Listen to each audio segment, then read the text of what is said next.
Hello. There we go. How's it going? Oh my gosh. Welcome everybody to a streamy stream. We're going to be reacting to the Fire Emblem Direct. I have not seen it yet. We are going to... Yo, why is it so warm? Why is it so warm? My camera.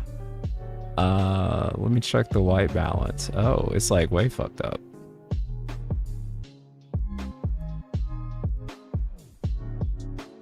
Why is it so warm? It's Lita. It might be. It might be, bro. She's so bad. I'm sorry. She is. She is like why I'm excited for this. Now, obviously,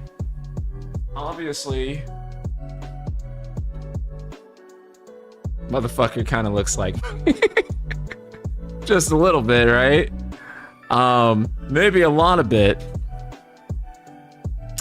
When I saw Three Houses, I like immediately knew I was gonna play this game because I was like, yo, they literally made me a fucking character in Three Houses. Like, I'm literally a guy in the game, and I'm like one of the best guys too, actually. Nintendo still owes me money for this shit, by the way. I mean, like, bro, right? Like, I'm glad that y'all are fans, but I'm still waiting on the check, bro. The last time you mentioned someone was bad, they died in the first 5 hours of the game. Are you talking about Benedicta? Are we talking about Benedicta Harmon? Oh my gosh. Okay. Real shit. The moment I knew Final Fantasy 16 story was not going to be for me was when Benedicta died. That's when I kind of knew. I was like, oh man, this is not going, I think, in the direction I was hoping that the story was gonna go. That was like my first like big red flag that like, this probably is not gonna be the one for me, chat. Like, the fact that they would throw away such a character, or the fact that they throw away a character that had so much potential so fast, I was like, nope, this one's not gonna be the game for me. It's not gonna be me. And sure enough, it was kind of indicative of the storytelling that happens in the rest of the game too, to be honest. Yeah, but buy the Cid DLC, that'll give you more Benedicta. Yeah, that never happens.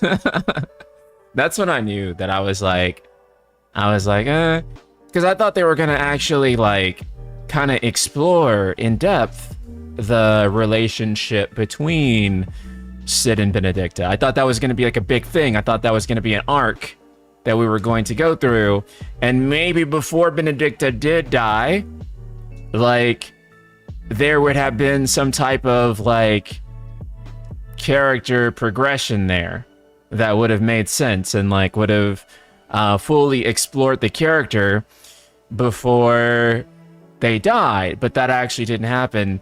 And so the end result is she just dies, and then that's just it, and the game just wastes one of its best character designs. And not just the character design, she's actually one of the most interesting characters in the game. Yeah, and it just kind of just doesn't really maximize her character at all whatsoever. And so, yeah, when I saw that, I was like, yeah, this shit's not gonna go the way I'm personally wanting this story to go. Again, no disrespect to anyone who likes 16 story, but yeah, it was not among my favorites. Anyways, yes, why do you have a Claude pillow? I think a better question might be why I have an NSP pillow.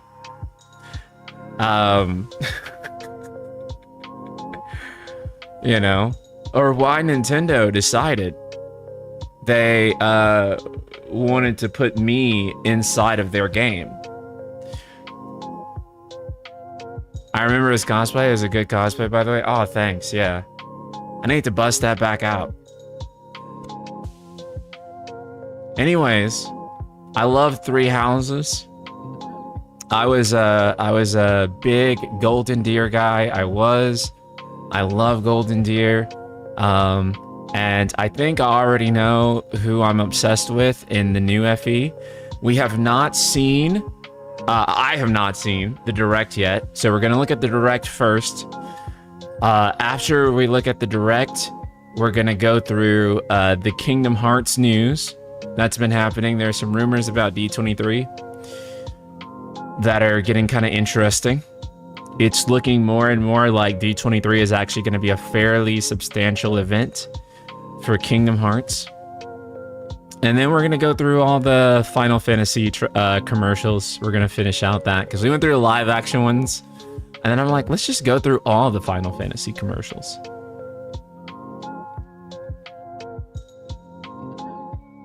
Nintendo just wanted you to shift the channel's focus. They did. They wanted me to become a Nintendo YouTuber. Which is why I'm going to announce here that I bought a Switch 2. You kind of already knew this if you're in the Ultimate Discord, but yes, I have finally purchased a Switch 2 at long last. I always said the thing that will get me to purchase a Switch 2 will either be Fire Emblem or Smash, whichever one comes first.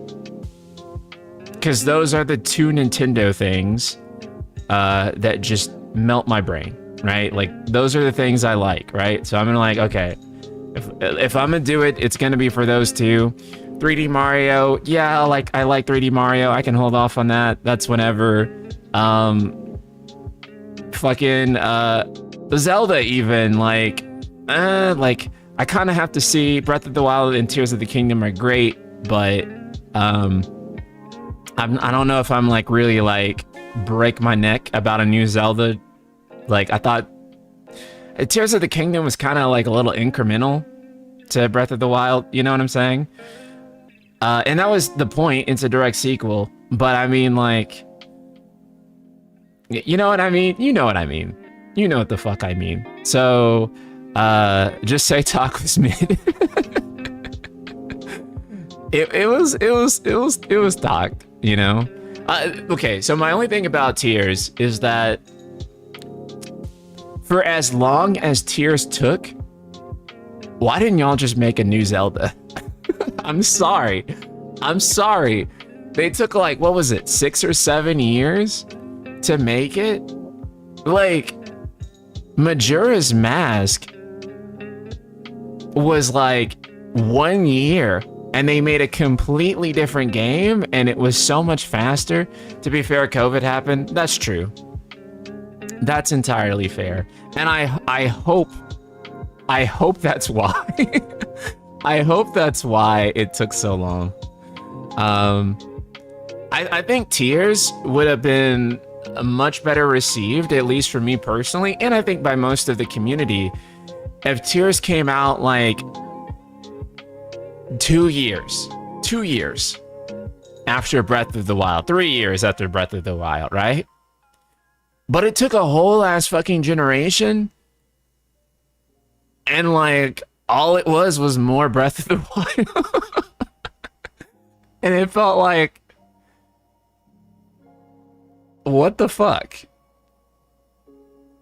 The physics system in Tears is unparalleled. I agree. I fully agree. Don't get me wrong. All the new mechanics in Tears are like really cool, but I do think that like the reuse of the map and stuff like that kind of just wasn't. Yeah, it just wasn't like, they did a lot, but it still wasn't like 6 years worth of wait for a game that felt ultimately less distinct than Majora's Mask compared to Ocarina of Time, and such like a long time frame. Took way too long to be Breath of the Wild plus. Yeah, weren't you and I both calling it Breath of the Wilder when it first came out? I mean, kind of. it's a really good game, Tears of the Kingdom. Don't get me wrong. I just think that like for as long as the wait was, you know,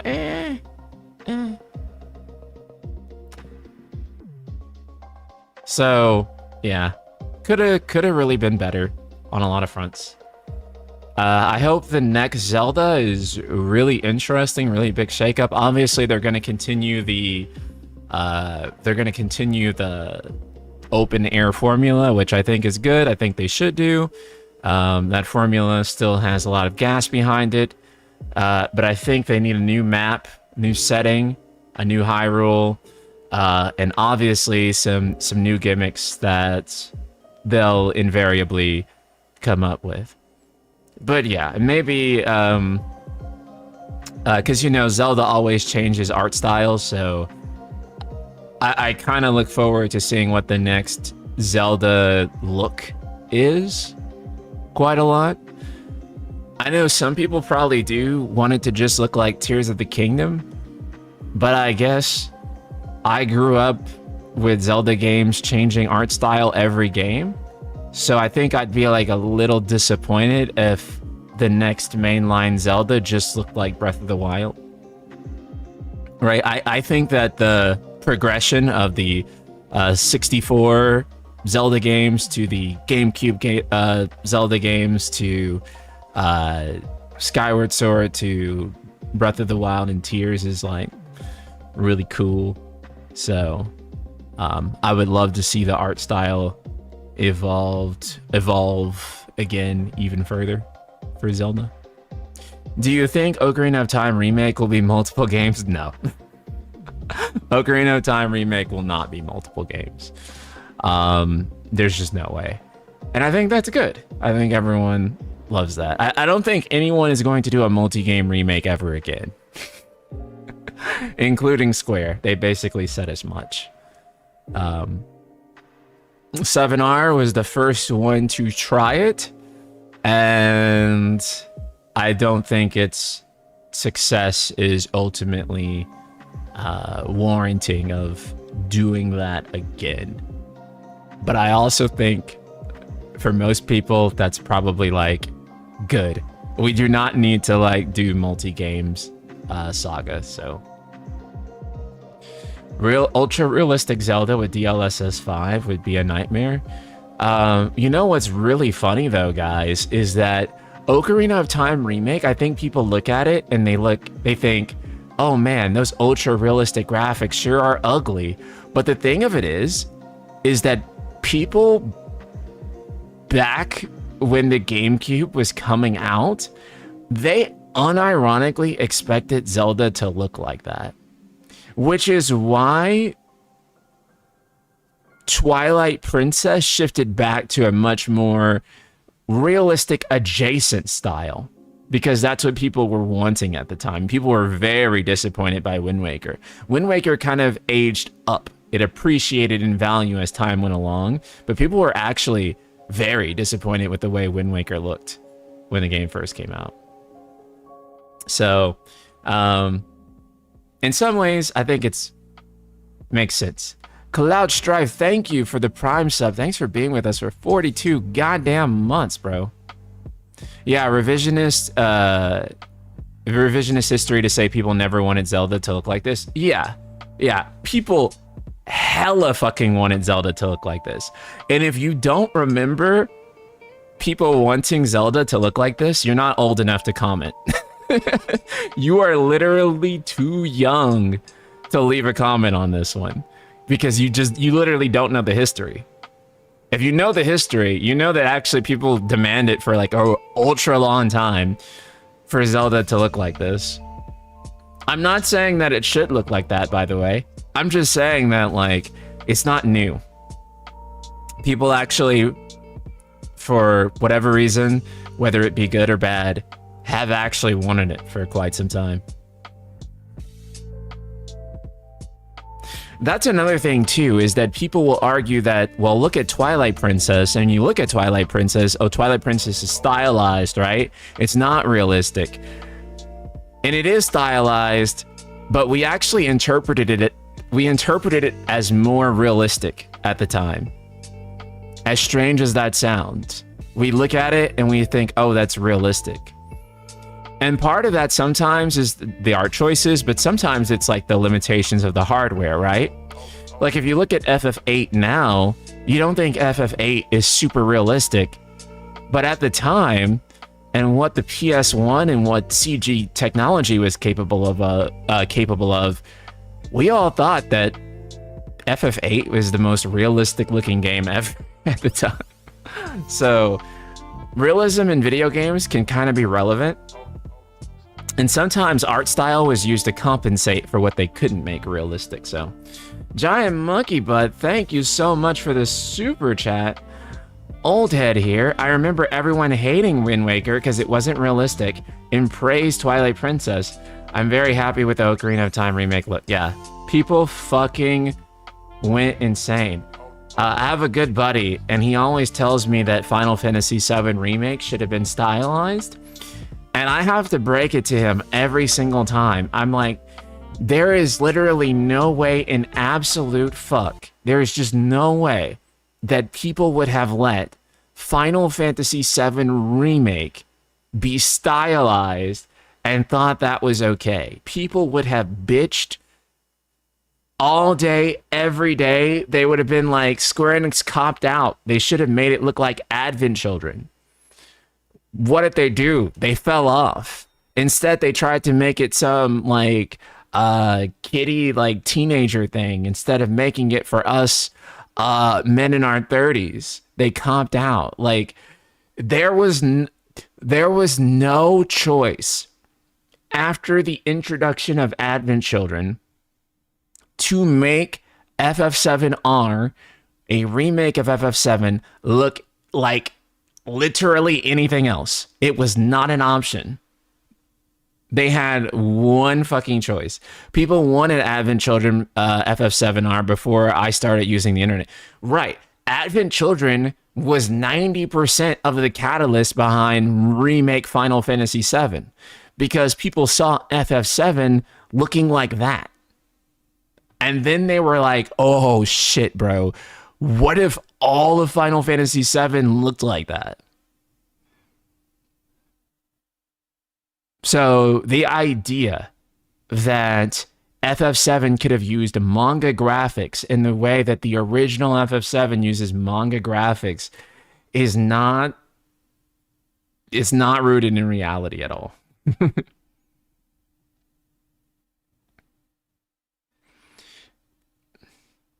NSP, can you explain what Roxas and Naminé are? I still don't get it. They are basically a body that has been separated from its spirit. You might could say soul, but I think Kingdom Hearts is about to start exploring the idea of souls in the fourth one. So I don't know if saying soul is applicable anymore. But for the sake of understanding it, they are bodies with no souls. But then, much like Nier Replicant, those bodies then develop their own souls.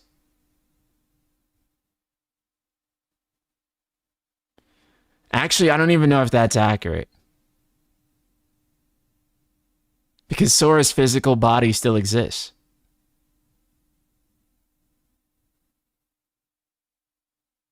I don't understand Kingdom Hearts. I don't understand. That's the way I was supposed to think. Like, it's supposed to be the separation of, like, the body and the heart, right?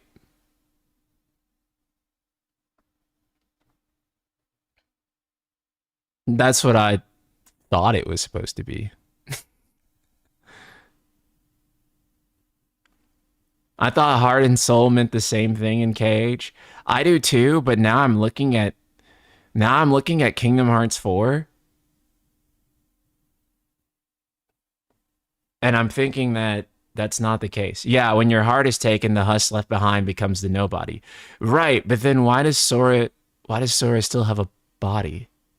Right? Because Roxas literally looks at Sora's body, and Sora's body actually grows over those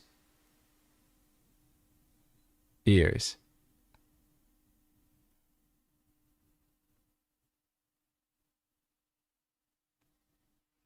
I saw your video claiming to be twins with Hamaguchi. You're the biggest spreader of misinformation, my man. First of all, I said we were cousins. I didn't say we were twins. Big difference.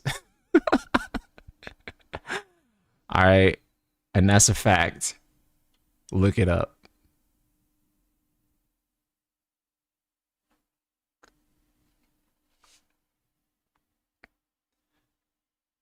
Because Sora was restored earlier? Oh. I don't know. I don't really try to make sense of Kingdom Hearts. Right?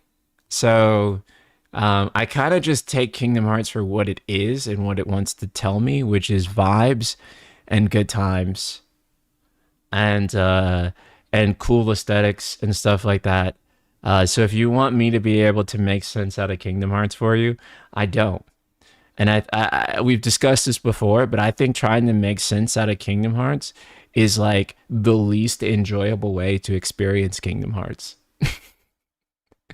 Just let it happen, man. And you'll really enjoy it, in my opinion. It'll be a great time if you just let Kingdom Hearts do its thing.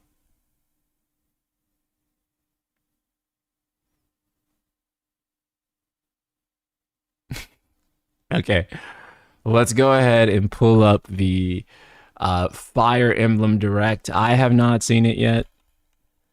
When it came out, I actually didn't even know that it was happening until after it already happened. And my community was like, did you watch the Fire Emblem Direct? And I was like, the fucking what? And I straight up just didn't know. So, I was uninformed. So we'll watch that, and then we'll go into stuff related to Kingdom Hearts, actually.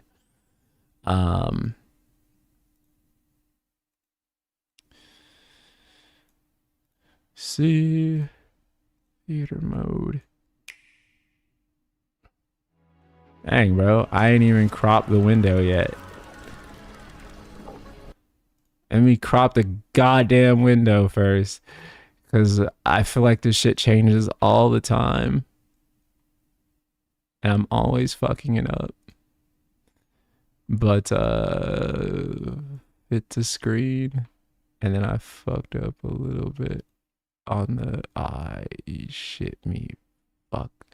Okay, there we go. Wait, no. No. Boom. Come. Celebrate. The second birth of this world's rightful. Kevin Vu, thank you for the super chat. Kingdom Hearts is what it is because Nomina was reading forums back then and the community kept anticipating the mindfuck that was going to happen. Yeah. And they needed it, right? So you can't go with the obvious. I don't know. Anyway, Kevin, thank you for the super. Ruler.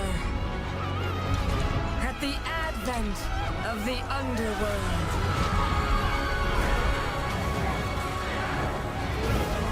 We'll never win the battles ahead without them.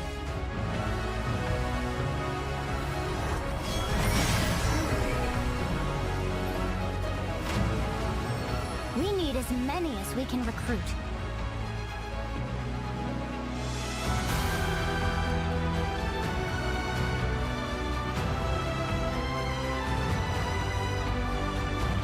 Yeah, this is definitely going to be in like my Game of the Year runner-ups. I can tell already.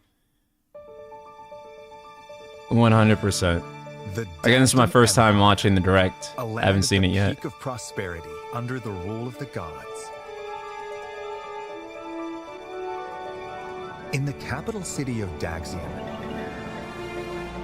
bustling markets, ports teeming with trading ships, temples to the gods, and other establishments line the crowded streets.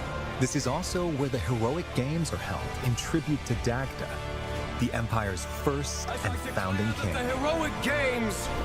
have begun!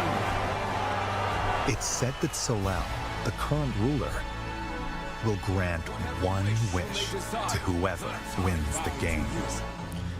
It's crazy how much better this looks compared to Three Houses. That's because they probably got a huge budget increase. Who is she?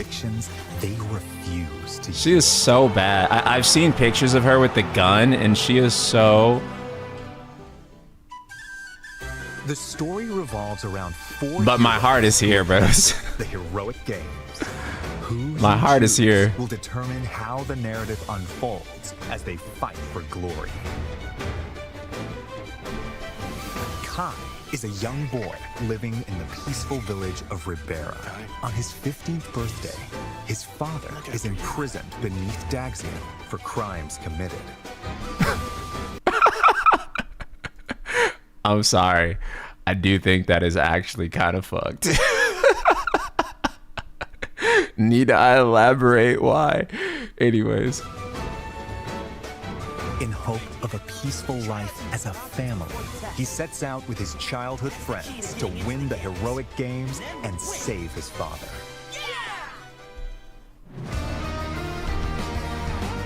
Alucard! Dietrich, ever in search of a stronger opponent, is attacked by an enormous monster while sailing a stormy sea. Beautiful. He then washes ashore in the foreign land of Dagda. This is where, between battling bandits and beasts, he learns of the heroic games. To slake his thirst for battle, Dietrich decides to compete in the heroic games with new allies at his side. That settles it. Time to hit the road. To Daxian.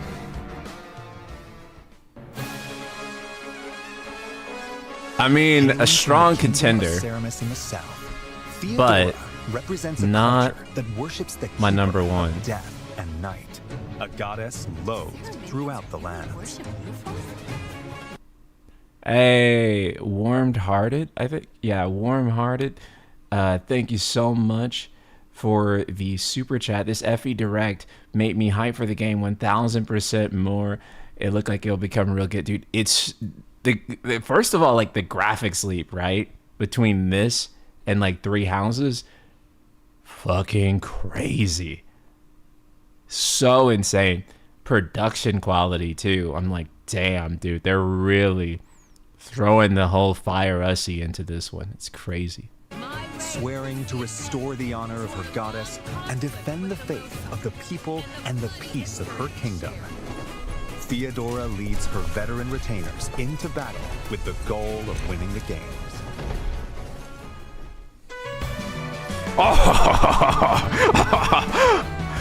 A young woman born into prestige and blessed with musical talent, Lita is consumed by rage following her father's murder at the hands of an unknown assailant. Having given everything to seek revenge, she eventually learns of the Damn. to participate in the heroic games. Alive! I will kill him. To bring an end to the man who Whatever crime she committed, ignore the text on screen. Whatever crime she committed, no, she fucking didn't. murdered her father. Lita heads to Daxian with supportive companions in tow.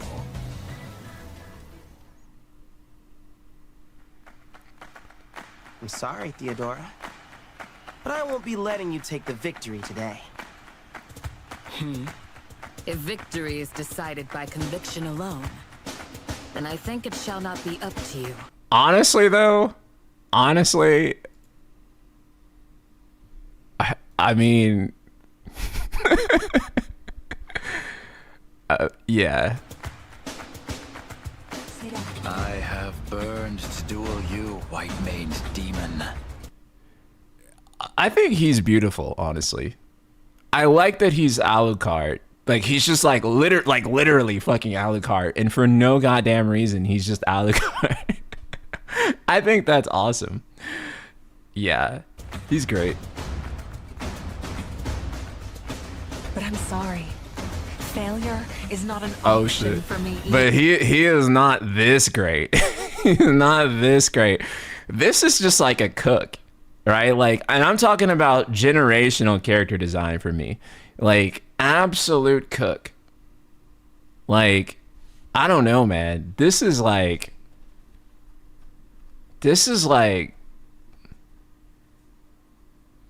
top of all time. But that's only because I don't have any choice. Great voice too. Going into each match, you'll choose your party members and their initial placement on the field. Then, let the battle commence. Oh, music, bro. Each unit's movement range is shown in blue, and their attack range in red. Once all of your units have completed their actions, your opponent's turn begins.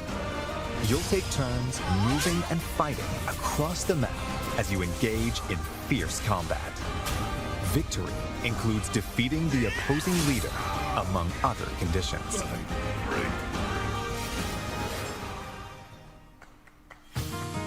The 4 heroes and their allies can utilize various means of attack. Swords are straightforward and easy to wield. Gauntlets make it easier to evade attacks. Here it comes! Spears deal massive damage to cavalry units. Axes have low accuracy but high attack power. Bows strike enemies at a distance and can deal fatal blows to flying units. And magic is effective against foes with heavy armor. It can also heal or otherwise support allies in dire situations. There are also swords that call down lightning, gauntlets that look like firearms. I love that she just has a gun. Like, what the fuck? Positioning is a key element of combat. When you strike within an enemy's range of attack,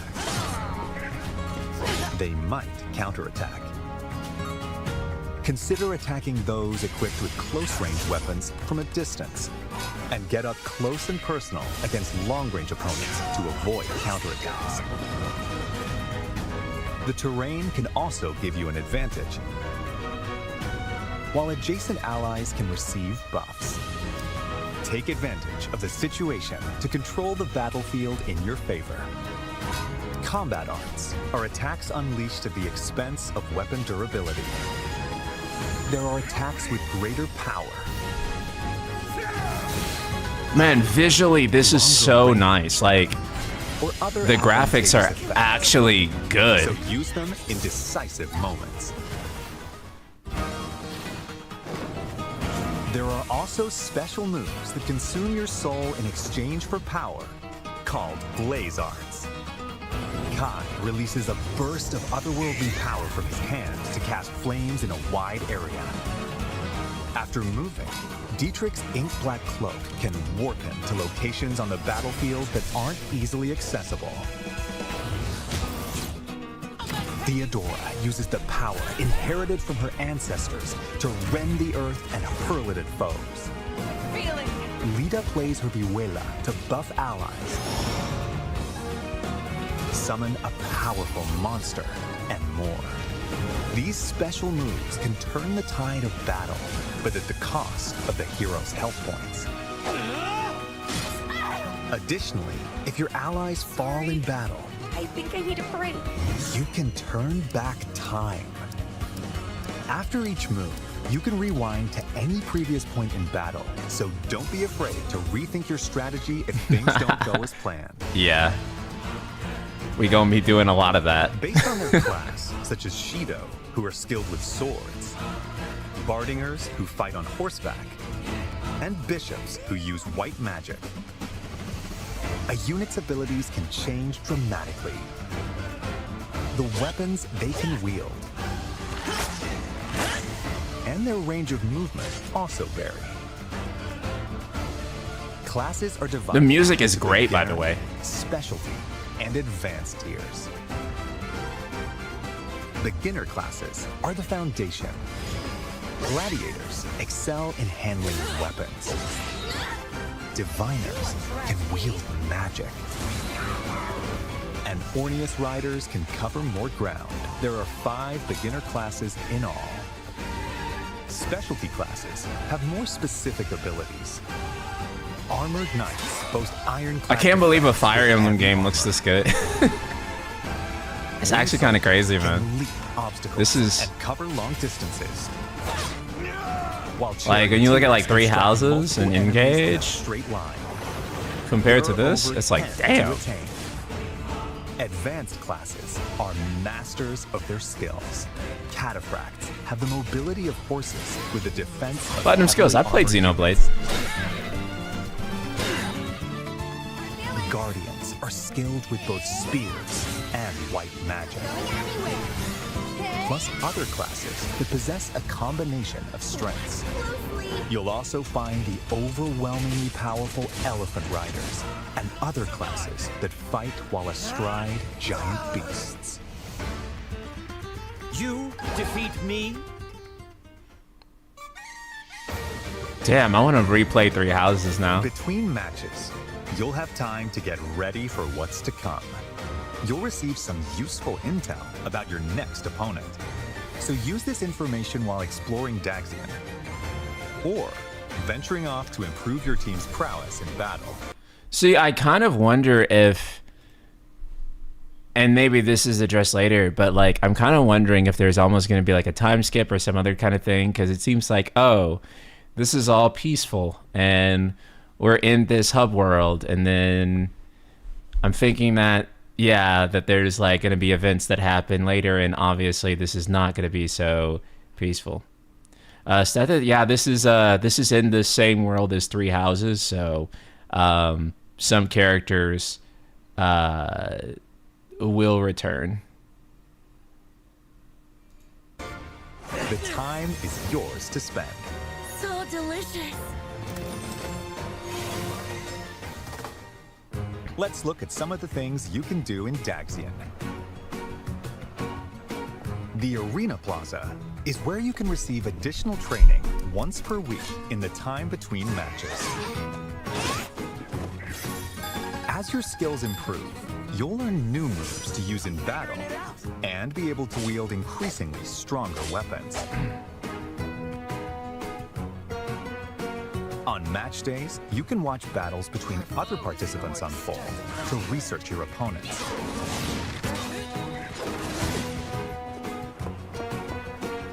At the shopping arcade, you'll purchase weapons and tools, or enhance your weapons using materials you've collected. This temple row is watched over by a bronze statue of the Divine Sovereign and is home to 7 temples. Depending on which temple you volunteer in, you'll acquire a blessing to use in battle. These provide effects such as a temporary stat buff, halving the damage you receive. Is it crazy to say that this might be the JRPG with the most brown people in it ever? I don't think I could name another one with this many tan and darker skinned people. That's actually kind of crazy. And even more crazy is that they haven't even hit much controversy for it. Like, no one's called them woke or anything for it yet, which is kind of insane. I'm kind of shocked that they've been able to get away with this. And more. Granted, though, I just want to say it makes sense. It takes place because of where this takes place. It's not forced, right? It would be like basically just weird and horrendously inaccurate if they didn't have darker skinned people. It'd just be like, what the fuck? Like, that's like literally not historically accurate. So I guess for most people, it looks like North Africa. Yeah, that makes sense then. That makes perfect sense. Speak to an exam proctor to take a certification exam. The chance of success depends on who's taking the test and the class they're aiming for. So be sure they have the necessary skills before applying. Yeah, the character designs are objectively amazing. Like, I don't think you could look at these character designs and be like, ah, woke ruined another one or something like that. They're just too good, bro. Quests from townsfolk. Complete them by the given deadline to receive rewards. You never know who might ask for your help. in this matter. The Divine Sovereign? Why would someone of your stature be here?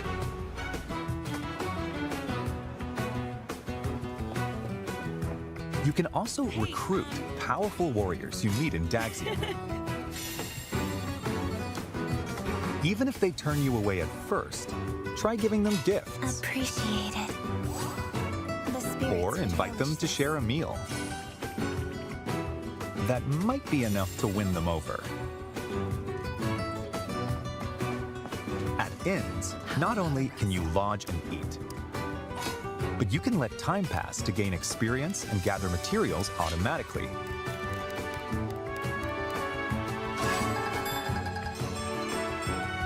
Looking good.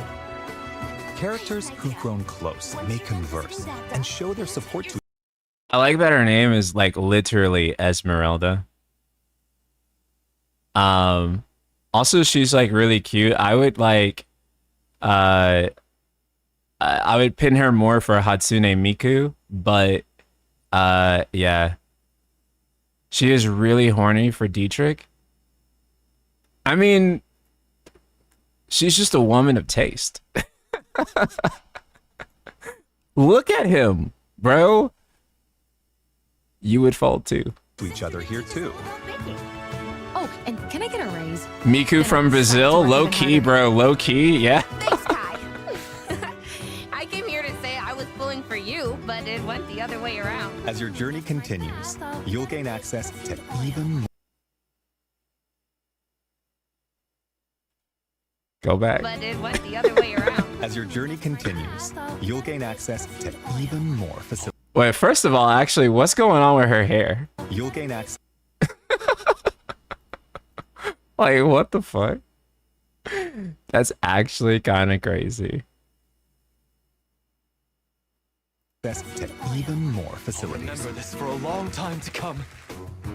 This is the Pale Raven's Perch, a spot where a mysterious white bird rests its wings.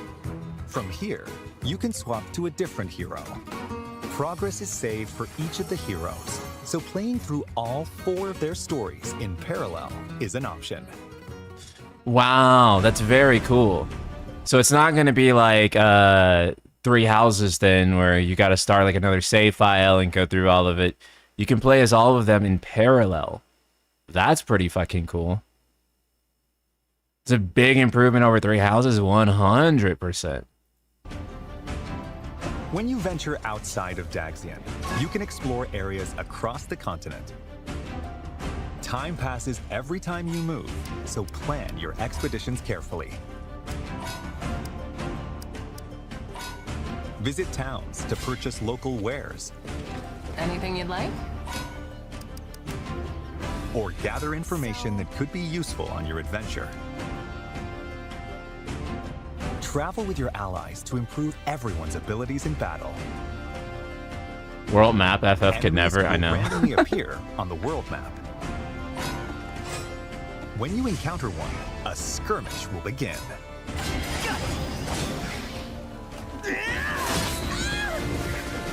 Earn experience points by felling your foes.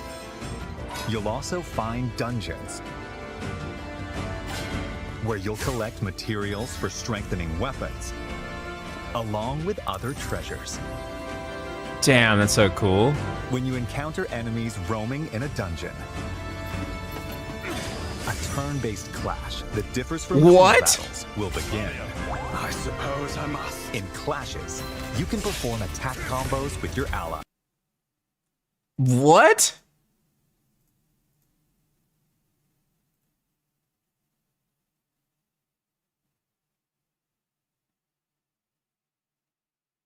Y'all didn't even tell me about this. What? What? Y'all did not tell me about this shit, bro.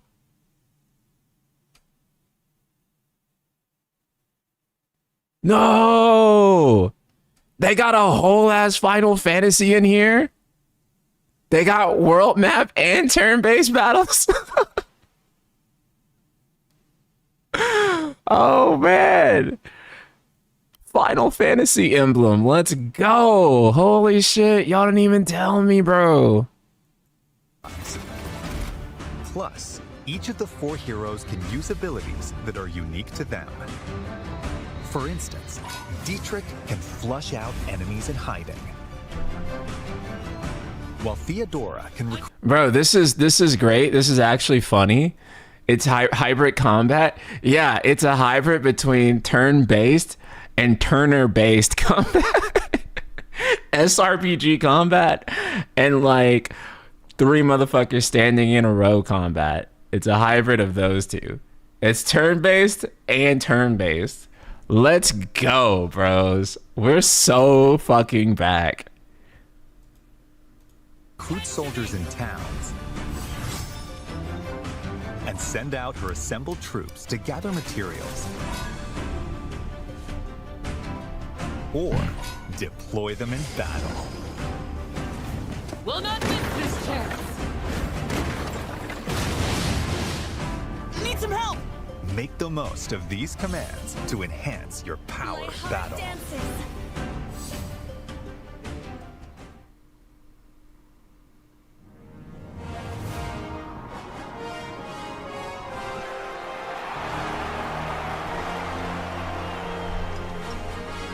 Bold warriors, draw now upon your strength.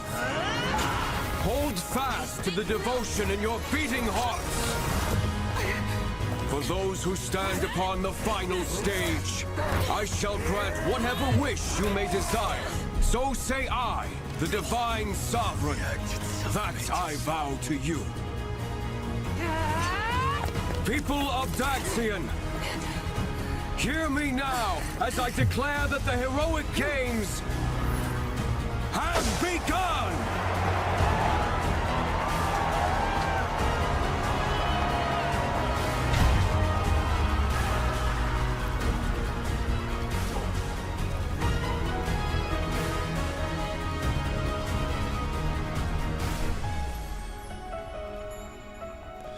Roy Mustang, thank you for this super. This game looks sick. Lita, dancing girl, trust me, I know I'm very well familiar with her. Blushes at the thought of killing a man.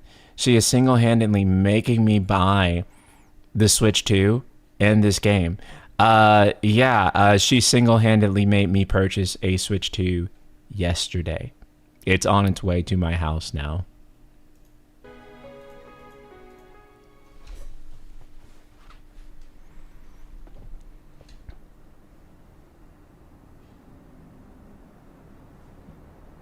Price hike, I got a refurbished one for $400, bro. So I paid $50 less than you. I assure you. Unless you also got a refurbished one before the hike. In time's flow, see the glow of flames ever burning bright. On the swift rivers drift, broken memories. Is this like the new theme song? Yeah, there was a time skip. Yeah, of course. Yeah, I figured.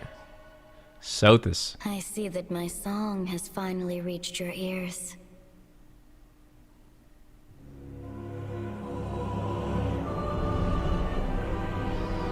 "5 years after the heroic games, Dagda faces its end at the hands of the revived demon god, Valor.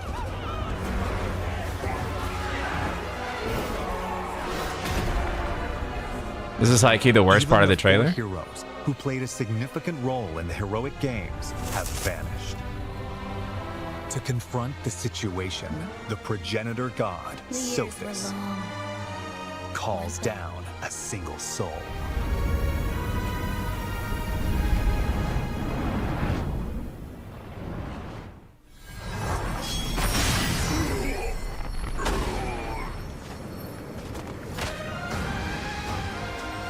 This is the story's true protagonist. You are given two choices. Face That's the so forces interesting. of the demon god Balor on your own, with the knowledge that it's no easy task. So the game starts without you playing as the protagonist. What the fuck? Or use the time-traveling powers of the goddess Fortuna to change the fates of the four heroes. Oh, You must what the carve fuck? your path in the hope of saving Dagda from destruction. Those who join you in the future will strengthen the might of your assembled forces.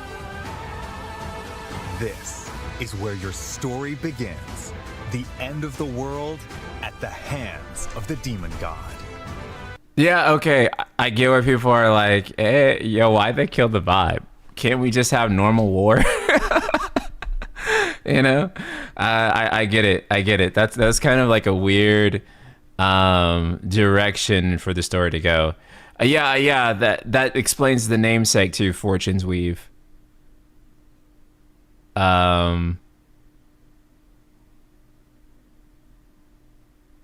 Yeah, I was kind of hoping they left it as the four heroes being the pro tags. Yeah, I guess, like, but then you can't romance them, right? If they're the pro tags. So,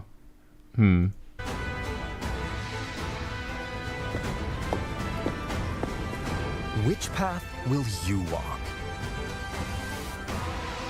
you can romance the pro tags with other characters? No. To you.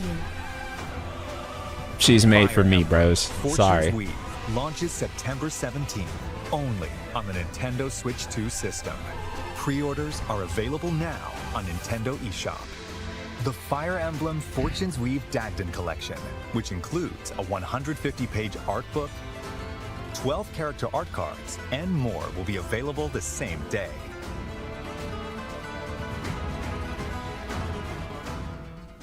Plus, more Fire Emblem content will be available following this presentation. Nintendo Music, a service that lets you listen to Nintendo game music. No. You gotta be fucking kidding me. How has no one called this out? At least on my Twitter feed. Anytime, anywhere. Will be updated with certain tracks from this game, including the main theme, later today. Wait, is this like already an existing thing? What the fuck? Nintendo Music is included with your NSO subscription. It's not a separate sub. I don't care about that. I care that it exists. Like I'm upset that it exists. I don't care if it's included with my sub, bro. Why is it? Why? Nintendo Music has existed for a while. How have I not found out? Just put it on fucking Spotify. Like, what is the, like, put it on YouTube Music and Spotify and call it a day. Why is this a thing? Why is there a separate app for Nintendo Music? As big as Square Enix's library is, they still have like a Square Enix music channel, and like they put it all on Spotify, right? Like, I feel like they eventually want it to be its own service. So right now they're including it with Nintendo Online. And then eventually they'll charge for it. Roy Mustang, thank you for super chat. NSP a sick new trailer for Sky second chapter remake. Called promotional trailer dropped today. Play it next, sure. Give it a shot.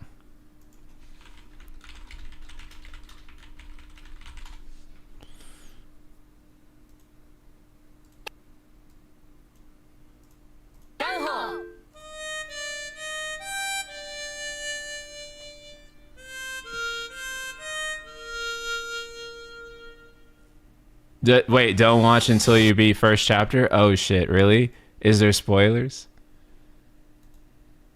Dang. Okay, Roy, we have to hold off on that then.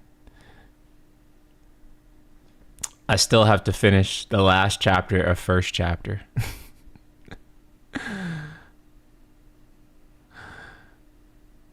Okay, let's take a look at Heart of the Kingdom. Let's see. Let's see. I'm looking for the link. There we go. Links for NSP. Oh, actually, there's quite a few things to talk about.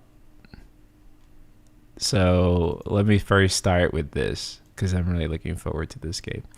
Phantom Blade Zero on August 11th is getting August 11th is getting an 11-minute trailer. I'm very excited for this. Roy, thank you for another super chat. Don't worry about the spoilers. Play the trailer. Wait, but I'm on the final chapter. Don't you want me to, like, see it normally? And witness the shock? I feel like I'm already, like, 45 hours into the game. Spoiling it now would just be, like... Yeah, it would just be not worth it. Not worth it. So this is the teaser. I haven't seen it yet, but I want to take a look at it now. You're finally here. Late again.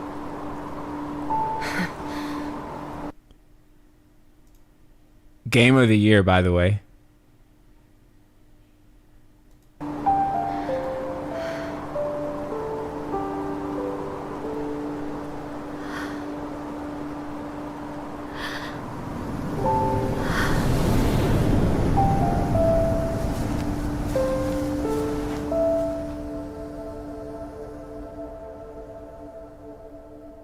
Okay, that's just the teaser.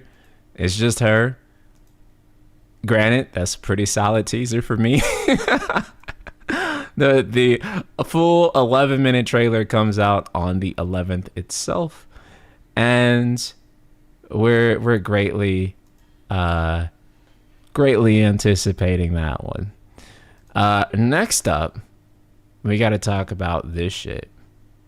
This is just fucking crazy to me, guys. An extended look at GTA 6. That's cool. An extended look at GTA 6 on fucking Netflix.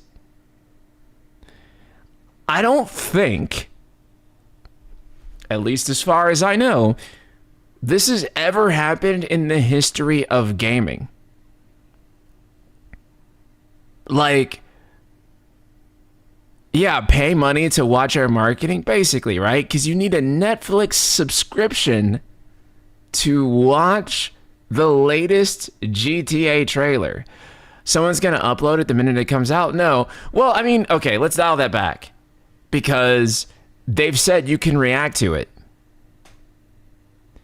You need to wait 6 hours to watch this ad on YouTube in full, by the way. Netflix gets 6 hours early access for an ad. Holy shit. So who paid who, right? I feel like Netflix had to pay them to get access to GTA 6 ahead of time, because that's what makes the most sense, right? Netflix paid them for sure, right? So if you have a Netflix subscription, you can watch GTA 6 trailer ahead of time. This is the most insane thing I have ever seen in video games. A trailer that is exclusive to Netflix. I don't even know what to make of this. Like, obviously, I don't expect this to set any type of precedent. I really kind of don't care, because they haven't put any type of, like, copyright management on it. So it's not like, oh, if you only have seen the trailer, I mean, if you watch the trailer on Netflix, you can't react to it or do any other thing. But fucking why? Why? And people have already been joking about, like, exclusive Kingdom Hearts 4 trailer on Disney Plus. And now I'm like really thinking, shit, bros, that might happen. Kingdom Hearts 4 trailer launches early on Disney Plus. Some type of bullshit like that. I can see it. I really can. So that's insane. They are going to promote the hell out of this game. This is going to be the highest selling video game of all time. There is literally no question on whether it will or will not be the highest selling video game of all time. It is going to make more money than money has ever been made by anything ever. But there's good news in that too for the rest of the game industry. A lot of publishers are really excited about GTA 6, and the reason is because this is the type of game that will expand gaming. There are people who have either been out of gaming for years or will purchase their first console in their life. So this is like hitting every demographic from like 18 to fucking 50. Insane, bros. Insane. I unironically want GTA 6 to flop. In no dimension will GTA 6 flop. Even if GTA 6 is Cyberpunk 2077's level of like brokenness, which also Cyberpunk 2077 did not flop, quite the opposite. Levels of brokenness at launch, it still will not flop. There's nothing that could derail GTA 6. It's actually impossible for anything to go so wrong that would cause it to be a failure. The only thing that could possibly happen is if someone like literally hacks their servers and deletes the build of the game. That's the only way GTA 6 could flop. They delete all copies of the game's source known to man, and yeah, that's the only thing you can do. Meteor, yeah, there's literally no stopping it. It is the most inevitable thing since Thanos. Like, yeah, there is no stopping GTA 6. It's already sold, and this is a dated figure, mind you, but I think when they said the pre-orders opened, it sold like 39 million copies. I want to say. Let me look. GTA 6 sales. Pre-order sales.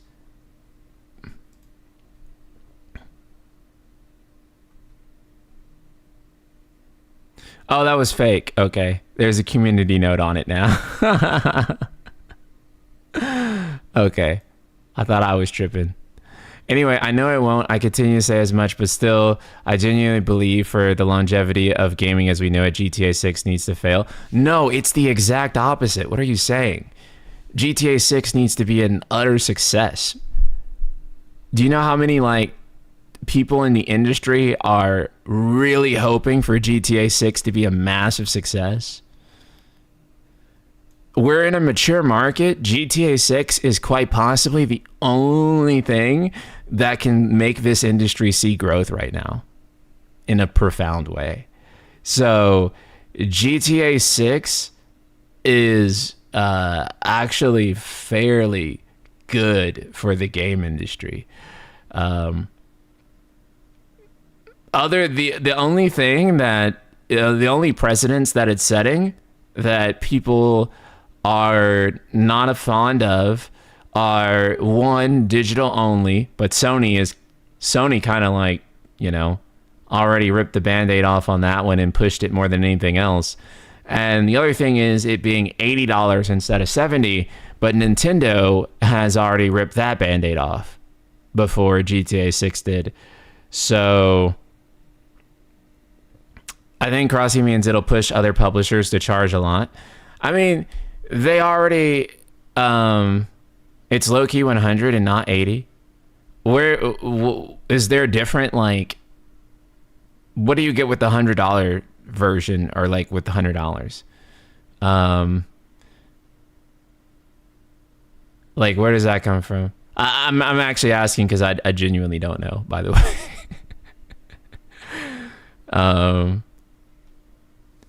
Yeah. But the $100 game was going to happen regardless of GTA 6 or not. So, yeah. Incredibly naive, GTA will set precedents that will set that'll be the death of gaming as we know it. We are diving into the first into another general gaming crash. I disagree. Everything you're describing, I think those precedents were actually set by Fortnite. I think what you're really describing. Fortnite has actually been something that has set gaming on a bad course more than anything GTA 6 is going to do. Like the live service game, which GTA 5 Online also kind of did, but at least with GTA Online, or at least with GTA 5, they were actually giving you a high quality single player game. It being digital only, the shop, cosmetics, that type of thing. Like, I don't know, man. I feel like that's more Fortnite and other, and like gachas and other live service stuff more than it is GTA 6, because console growth, all these other types of things. I'm not saying that there won't be bad stuff in there too for like what it'll do for it. So the $100 edition had shops and stuff locked behind the $100 one. What's in the $100 one that makes it like necessary? Clip this, and when we're in the bunkers, send it to NSP. Yeah. I think that gacha and service games have done so much worse than anything GTA 6 is gonna do. But yeah, well, like, yeah, publishers have been trying to figure out how to charge $100 for games for like the past 20 years, I think. But again, that argument too, with what you're saying there, we can also say again, Nintendo is pushing $80 price tags, right? So, I mean,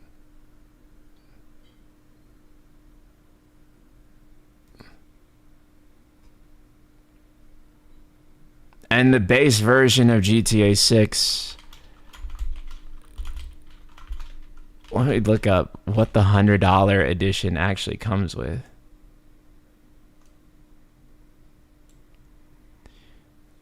It says, okay, dumbass AI summary for like when you Google it just says the base game is 80 and the ultimate edition is 100. And it comes with digital items, exclusive vehicles, weapon variants, and additional in-game bonuses. That's like any deluxe.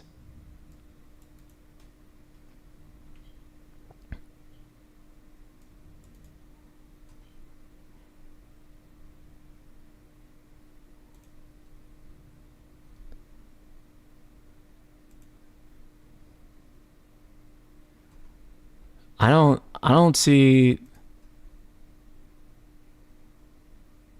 the $100 edition gives access to hair, skin, tattoo shops. Interesting.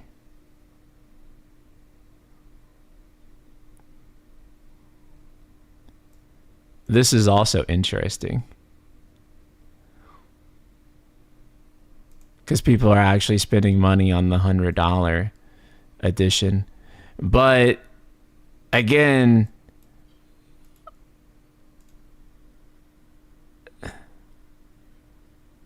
I don't know. I'm not like justifying the prices. I'm just trying to figure out in what way this is like demonstrably worse than what most other publishers are doing right now, especially Nintendo, which is already charging $80 for a lot of their games. And then $100 digital editions, I'm just like, well, yeah, because if the base game is $80, then they usually do charge for like, you know, $15, $20 extra or whatever for fucking digital deluxe, which, by the way, I feel all digital deluxes are scams. I am not going to pay extra money for a digital collector's edition. You got to be fucking kidding me. I will never purchase a digital collector's edition of anything. I just feel like that's just silly. That's just I'll probably buy GTA 6. I am buying the base game. I don't give a fuck about the Ultimate Edition, whatever the fuck. I just think that any digital deluxe editions are great. I think physical deluxe editions are cool. But I'm not going to pay extra for... mind you, I like 90+% of my gaming library is digital.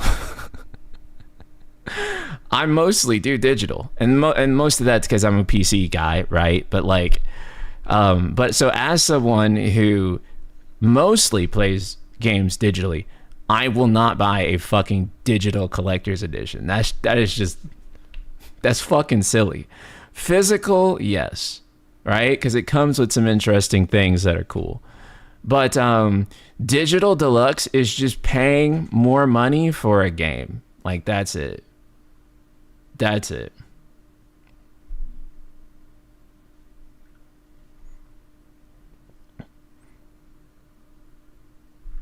So, but yeah, I do think that console sales will go up, and I do think that there will be a big splash in new people buying hardware, and new people into gaming, and people that have not played games in a long time returning back to gaming.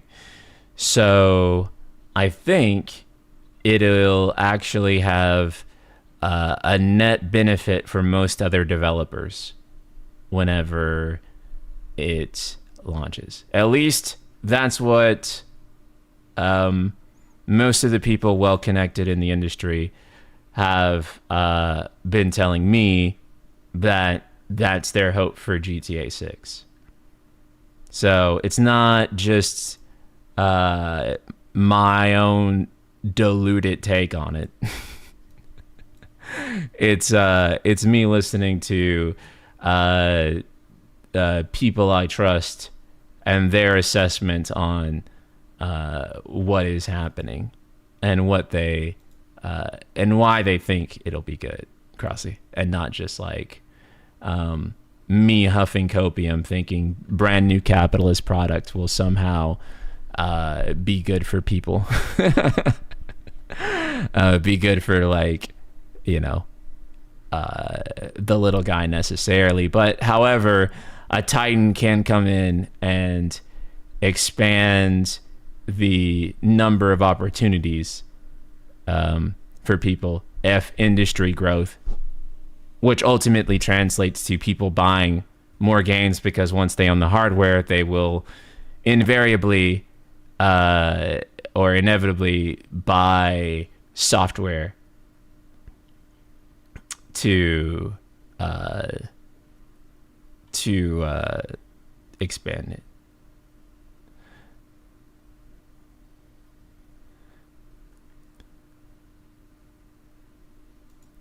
Anyways, let's talk about this. FF7 Revelation, a new look at the game, is coming on August 25th at opening night live for Gamescom. Really excited about this. Of course, we'll be streaming it.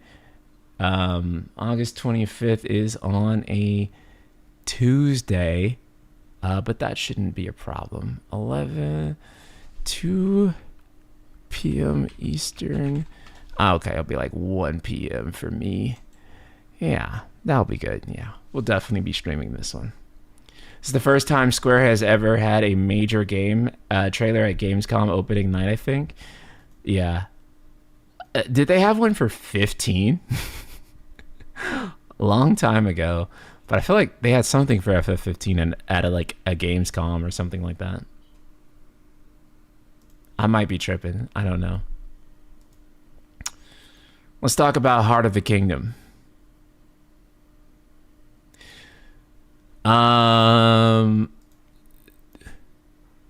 There is a D23 app, first of all, which, what the fuck? D23 as an event, it has an app, I guess. There's an event app. I don't know what the fuck. But for those who are not familiar with D23, I assume you are if you're a Kingdom Hearts fan, but D23 is basically, I believe it means Disney 1923, when Disney was established. And it's basically Disney E3. So this is where Disney announces all of its latest projects. Conventions at apps aren't too uncommon. I haven't been to any type of convention in so many years now that I wouldn't even know. It's been so goddamn long. I think the last one I went to was CES 2021 or 2. That's the last time I've been to any type of convention. Anyways, Tai Yasue is confirmed to be returning as the co-director of Kingdom Hearts 4, originally from Vancouver, Canada. I didn't know that. Yasue moved to Japan at the age of 16. He is now one of the bilingual video game developers at the Square Enix Japan Studios. Yasue first began his career at Square Enix in 1998. Damn, I didn't know he had been at Square Enix for that long. To put that in perspective, he basically joined a year after Final Fantasy VII came out, which is kind of crazy. Haven't seen him for a while. Yeah, one thing that I find really interesting is that he doesn't really do many interviews that I know of for Kingdom Hearts. Nomura does most of them. Now, I think that's fairly obvious as for why, but my understanding is that Tai Yasue does most of the day-to-day directing on KH, where Nomura is kind of the big visionary guy. I've always had the impression that at the very least since Kingdom Hearts 3, Yasue has been the one that does a lot of the more day-to-day on-the-floor directing than Nomura. Kind of like when they had him and Hamaguchi working together on Remake. I assumed that at that point Hamaguchi was reporting to Nomura, but he was acting fairly autonomously. And then once Nomura had kind of established FF7R, he kind of just stepped away from the project. Usually Nomura has a guy underneath him for his projects that is basically tasked with fulfilling his vision, right? So for 7R, it's been Hamaguchi, right? And then eventually Hamaguchi became the director once Nomura had kind of established everything that he wanted. And then Tai Yasue is more or less a similar guy for Kingdom Hearts, which has always been at least my understanding. Haley Joel Osment also has a profile on the app. They don't mention Kingdom Hearts though. So also too, Riku. David Gallagher is mentioned on there. Actor in film, television, animation, and video games, best known for character Simon on TV show Seventh Heaven. and his voice acting work as Riku in the Kingdom Hearts video games.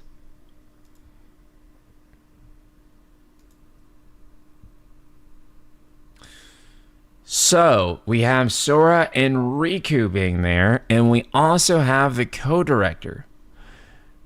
One notable face is missing, and you'd think since Tai Yasue is there, you would think that Nomura would be there. I have a feeling that he is going to be there.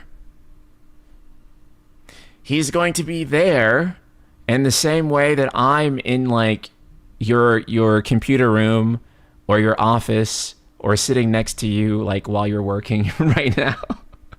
Which is to say, he will be a disembodied voice from the heavens.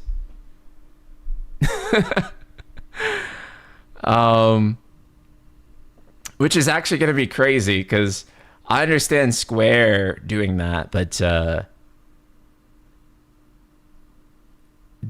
I wonder how Disney feels about him being a disembodied voice.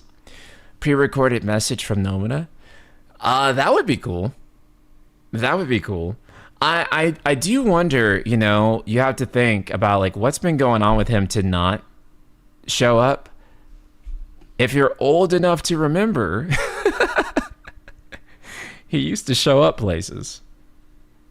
And now he just kind of doesn't anymore. Nomura uses voice for everything now because he's been kind of camera shy since the 15 stuff happened. The last major thing I think I saw him at was D23 for Kingdom Hearts 3, right? So he was there, and then I feel like his appearances have been getting shorter and shorter. He did do a pre-recorded video, but I feel like he just kind of doesn't want to be seen, to be honest. Because even in the pre-recorded videos where he shows up, it's like a dark room and he's like turned away from the camera. I don't want to speculate on anyone's life too personally like this, you know, but like I do kind of wonder if after Versus and like the 15 situation, like if depression just didn't do a number on him, right? Like I really do wonder that. I just hope he knows that his work is loved. He's loved as a person, and that it's okay. It's okay. You will have the Versus epic one of these days, even if we have to fund you through Kickstarter or Patreon or whatever the fuck, bro. M2, thank you for the super chat. This is giving me flashbacks of Kojima with Konami. Wait, what part? I'm curious. Nomura, if you're watching, we love you. He's watching. He's definitely watching. I feel like I'm attracting his attention by continuously talking about the Versus epic. I feel like that's the only way to summon him. I'm going to lure him in, chat.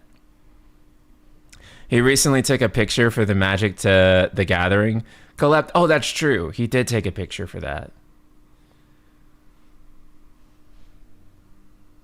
I wonder if he fucking hated that. I don't know if he's like, these motherfuckers tricked me into taking a picture. God damn it. No. But I do hope that he shows up again in the flesh. We would like to see him. Yeah. NSP is Nomura, your other cousin, like Hamaguchi. I'm Nomura's clone, actually. I'm his like nobody, even.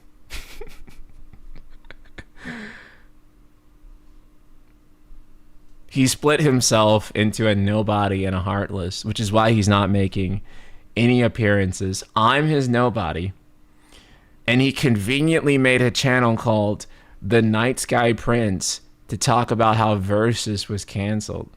We'll rejoin once like Versus gets greenlit, right? We'll rejoin, right? Until then, the Heartless continues to work on Kingdom Hearts 4, and then I'm out here reminding people that Versus existed. It's all part of his plan. All part of his plan, bros. And then what's going to happen is that he's going to time travel back to like 2014. And he's going to make sure that Versus doesn't get canceled. It's a very brilliant plan, all right? I think people are highly underestimating how much effort he's put into all this. He's going to make 13 versions of himself so that he doesn't need anyone else to work on Versus 13. He can do it his goddamn self.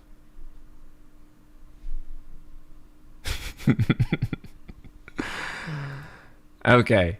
One last thing before we start reacting to Final Fantasy trailers. It seems like Octopath 3 might be on the way, which is crazy.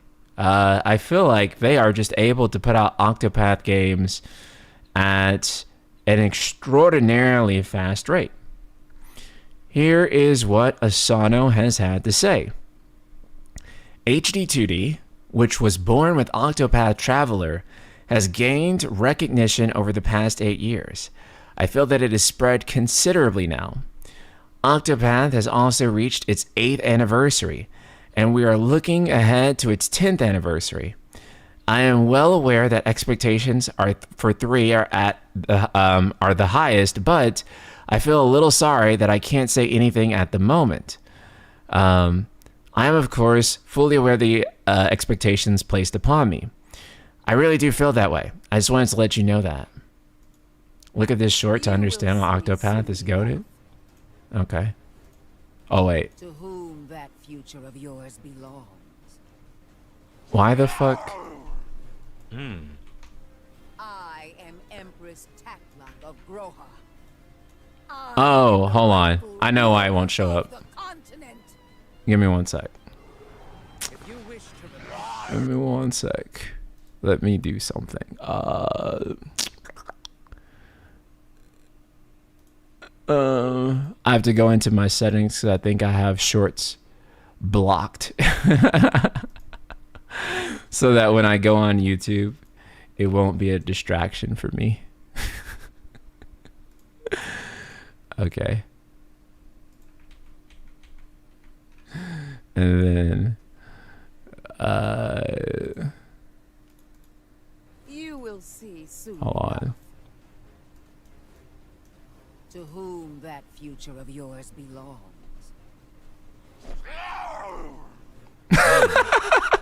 I am Empress. I'm sorry. What the fuck? What the fuck was that noise, bro? What the fuck? Of Groha. I am the rightful ruler of the continent. If you wish to... Why is it making that noise?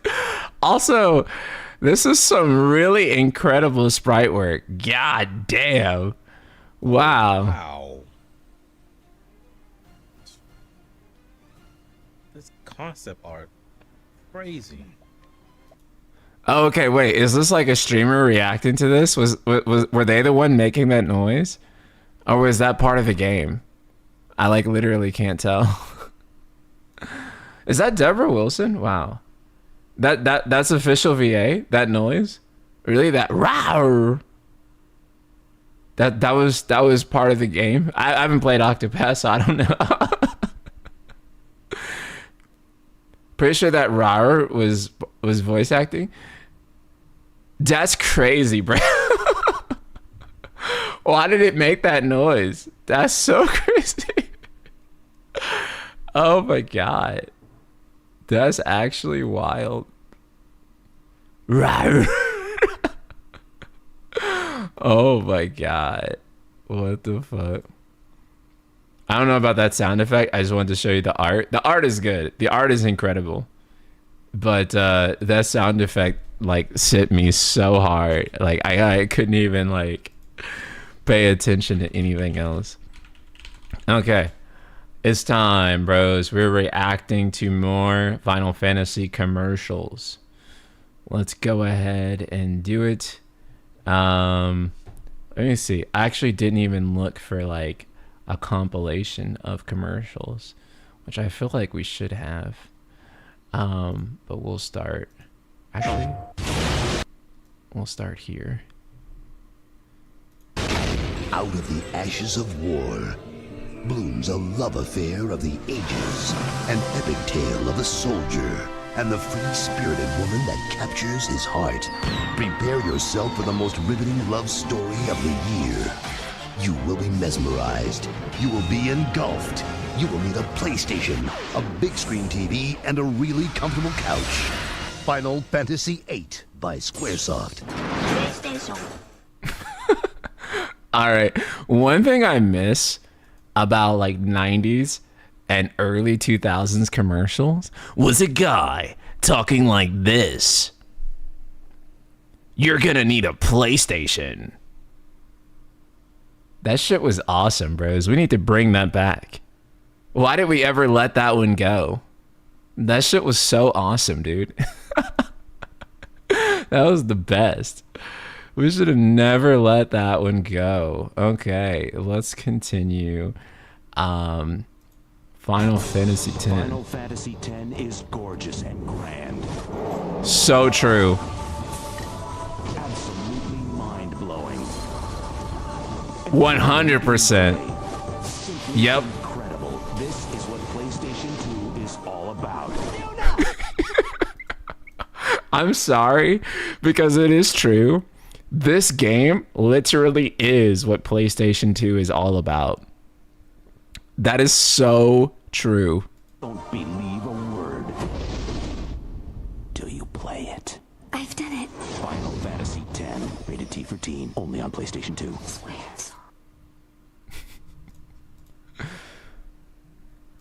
I love the way they whisper, Squaresoft.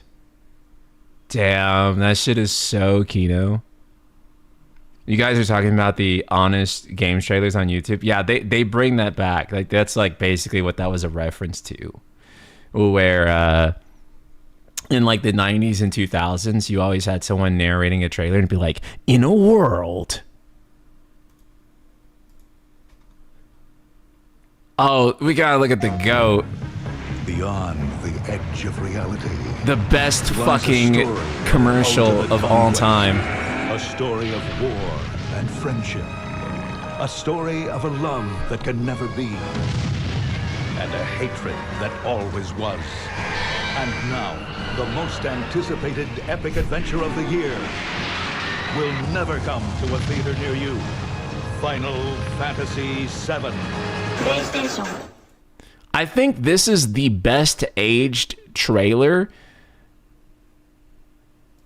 in the series, right? Like almost 30 years later, this trailer still fucking hits. I am begging someone after Revelation comes out to shot for shot make this trailer again, right?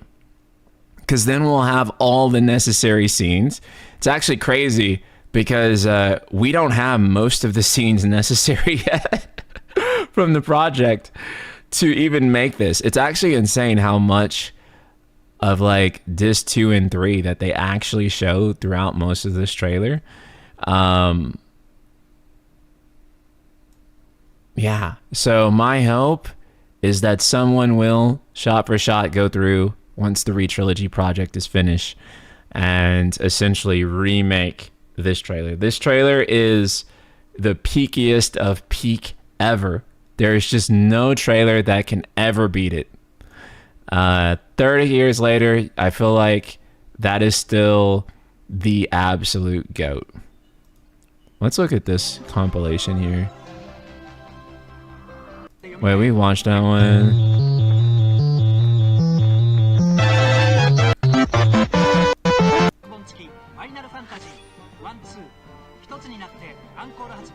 We saw that one.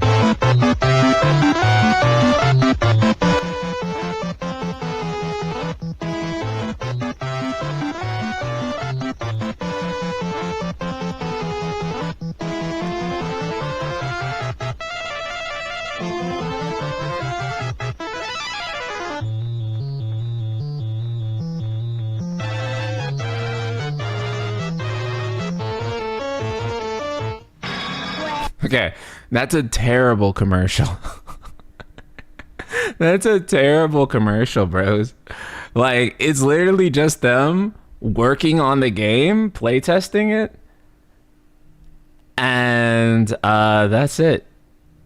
I don't think that's like a great commercial. Yeah, I wouldn't know what to think about that. Okay, I think we saw this one last time. The Q commercial, we saw that one. We saw the FF6 one. We saw that one just now. The most anticipated action-adventure epic of the year.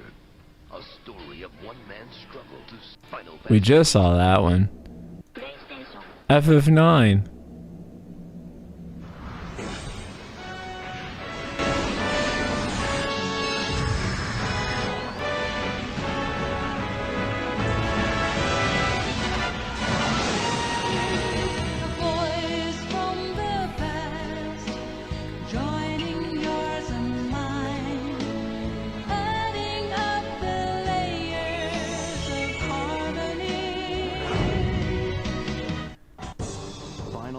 I mean, banger.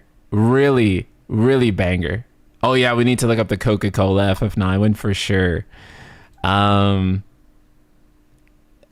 commercial, absolute GOAT. S tier. We just saw that one. Rated T for teen, only on PlayStation 2.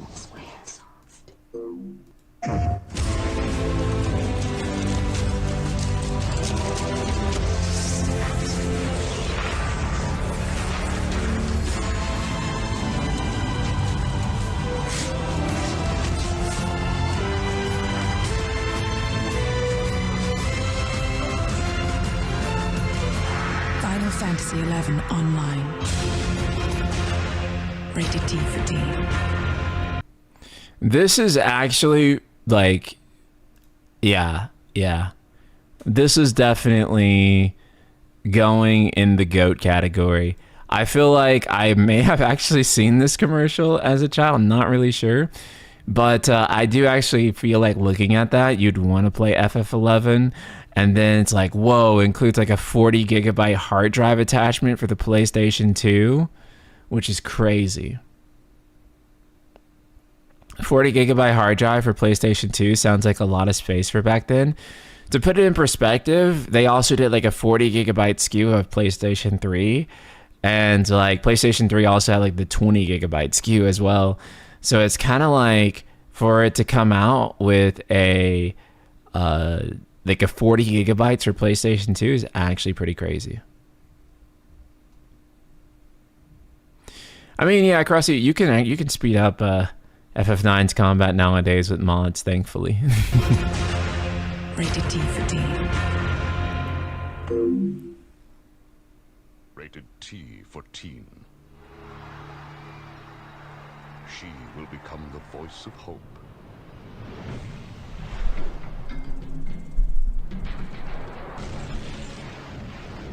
In the midst of a devastating war, they will fight for the future.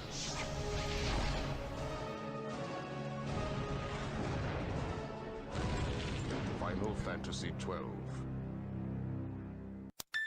Yeah, that one's just really solid. All around, no complaints. Absolute W commercial. I feel like FF12 has so much good imagery for you to draw upon and to really cut like a really good commercial. So Final Fantasy 13. We're gonna have to mute this one because they are definitely using my hands. It says it right here. The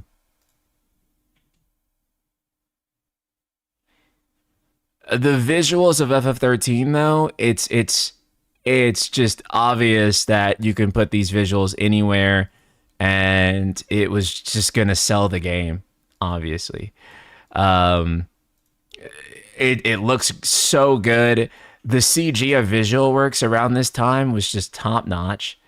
I mean, anyone looking at this is just going to be drawn into the game 100%.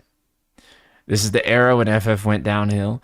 It kind of is, because even if you enjoy FF13, there were so many issues happening behind the scenes that was kind of making all of Square Enix implode, but especially the Final Fantasy series itself.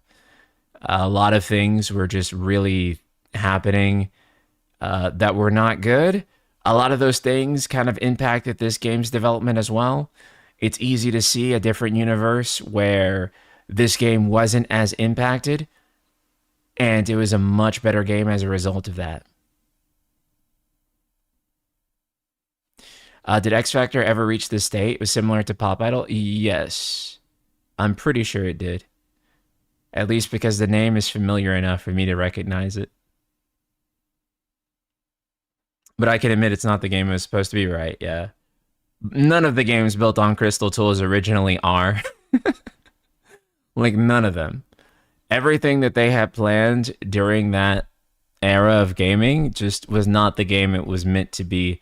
It was a game riddled, all games riddled with compromise, heavy reworks, remake in the case of 14 and 15's case, where they started over from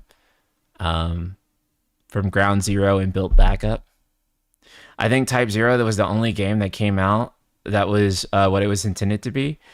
I mean, even with Type 0, right? Because Type 0 started out as a mobile phone game, and then they had to cancel that and restart development on PSP because they deemed that phones wouldn't be able to like handle the game. So even Type 0 kind of went through, a lot of changes. But I would still ultimately agree with what you're saying, because it feels like that was the game that was meant to be, ultimately. It probably came out better, honestly, as a result of being on PSP rather than being the mobile phone game it was meant to be, so. Crystal Tools made very pretty cutscenes that still hold up today. That's something, yeah. And obviously, as I mentioned, the Visual Works CG that was made during that time is still fucking worshipped on the internet. It still has a cult following. People still look at Versus 13 trailers and are like, this is so aesthetic. So...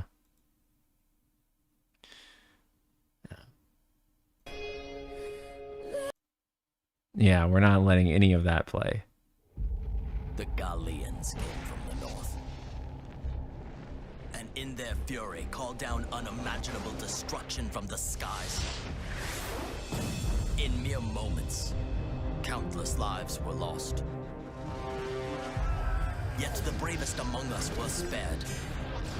Yeah, I've never seen this either. Beyond the reach of time, where we remained until now. A new age is upon us, and we fight to make it ours.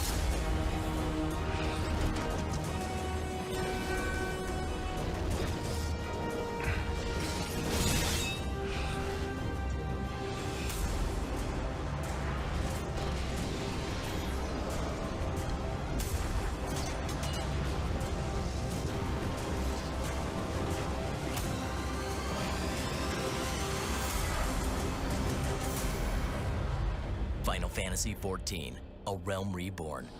Coming soon to PlayStation 3 and PC. Yeah, that one was really solid. Ultimately, it's just A Realm Reborn's like opening cinematic, but just spliced up a little spicy for this commercial. But I also think that's probably all you really needed to show in order to get people interested in this. You know, looking back at it, I think that that was actually incredibly cinematic, and I'd probably be really interested in it too. This is also funny because we have one person in Twitch chat saying, "My Hands is one of my favorite theme songs," and we have another person in YouTube chat saying, "My Hands isn't a great song for FF13 anyways." Duality of man. If I'm going to give my take on that, Kimi ga Iru Kara is the better song and the more appropriate song for Final Fantasy 13. That is the song for FF13, and I do not like why they put My Hands in there in the first place.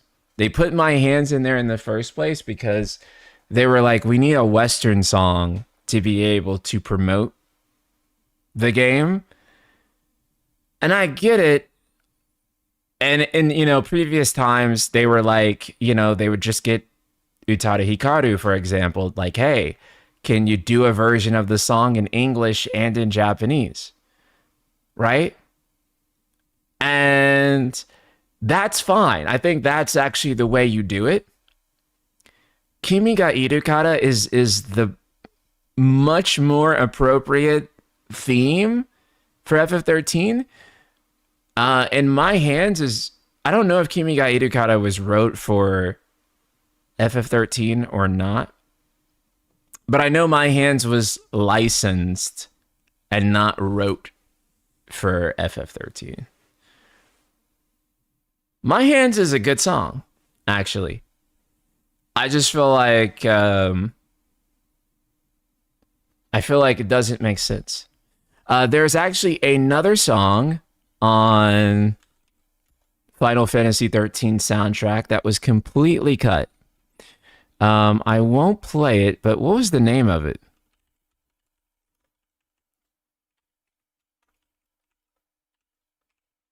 I actually can hear the Japanese song lyrics in my head. Eternal Love. So, yes, Eternal Love. Look this song up. This is actually the song that was meant to play during this scene here. And in the English version of... well, this doesn't even actually have it. I like literally start typing the Eternal Love. Oh, this is the actual scene. We'll have it muted. But this song actually plays in the Japanese version of Final Fantasy 13 during this scene. And then during the English version, it's completely cut. Right? So Square Enix was in their Western era at this time. So they completely cut the Japanese song because they were like, oh, we don't want people to hear Japanese, or if Americans hear Japanese, they'll like fucking disintegrate. We can't let the Western people have that. So we have to put like something here that's not Japanese. And they basically, I think they just play Sarah's theme in the English version. Eternal Love was so good. It's like, it's a J-pop banger. But like the J-pop that they choose makes more sense with Final Fantasy 13's overall OST than My Hands, which is a lot more like, I don't know like what you'd say, what you'd really call it, but it's just, it sounds different genre-wise.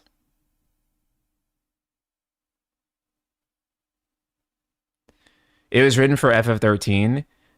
Singer sings multiple themes on the FF13 OST. Okay. Yeah, so yeah, so that's why I'm not, again, My Hands is like a perfectly good song. But like when you actually consider the the circumstances that led my hands to being used over the two Japanese songs in this game, it feels kind of bad, bros. To be honest, their fears around Japanophobia were warranted given the Western gaming media at the time and prominent upcoming creators that like that prick Jonathan Blow or whatever. Yeah, the anti-Japan, honestly, let's just be real, like racism that was happening during that era of gaming was just extraordinarily unfortunate, and it led to a lot of different things, like Lost Odyssey's Metacritic score. And you go back and like look and see what people were saying about Lost Odyssey, and like the biggest criticism of Lost Odyssey was that like it was turn-based. They were like, all right, it just rehashes turn-based combat, it doesn't do anything to evolve JRPGs. And it's crazy because if you put Lost Odyssey out now, everyone would be like, this is the most fairly based thing in the fucking universe. I blame G4. Yeah, I mean, G4 has kind of gotten canceled over recent years for how fucking horrifying some of the things they were saying back then. Granted, it was a different time, right? But yeah. yeah, I would not. Yeah, it was a very different time. Not that you know, but yeah. Lost Odyssey feels like a sequel to Final Fantasy X. I feel like Sakaguchi at the time, while he wasn't deeply involved with Final Fantasy X, I do think that he really liked a lot of the way FF10's game design was going. And this shows up in Fantasian and it shows up in Lost Odyssey. So I feel like he may not have been directly involved with, say, FF10, but I think he kind of either wanted to be or was really fascinated by it, because he has made more FF10 likes than he has made like 1 through 9, if that makes sense. Yeah.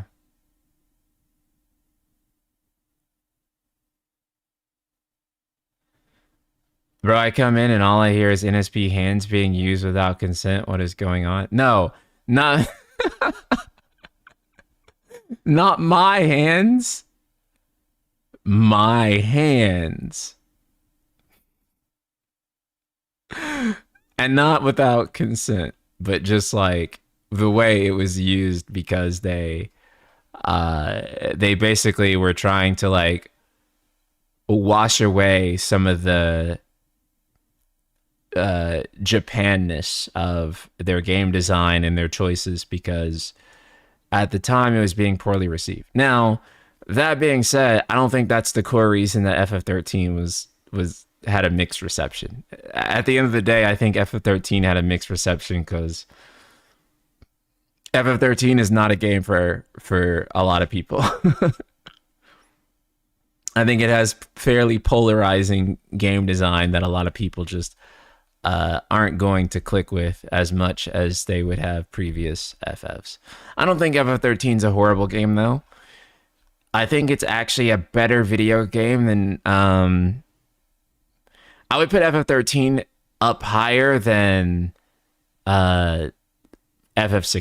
I think 13 is actually the better game between the two, for example. And I think it's actually better than... It's probably a better video game in terms of like combat design, especially, than 15. So it's probably better than those two at the very least, I would say.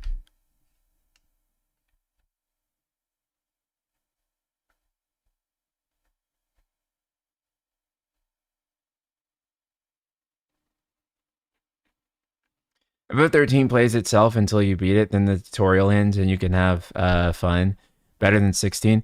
Yeah, the core flaw with 13's combat is that you don't actually get to experience it until you are more than halfway done with the game. The early fights are not interesting at all.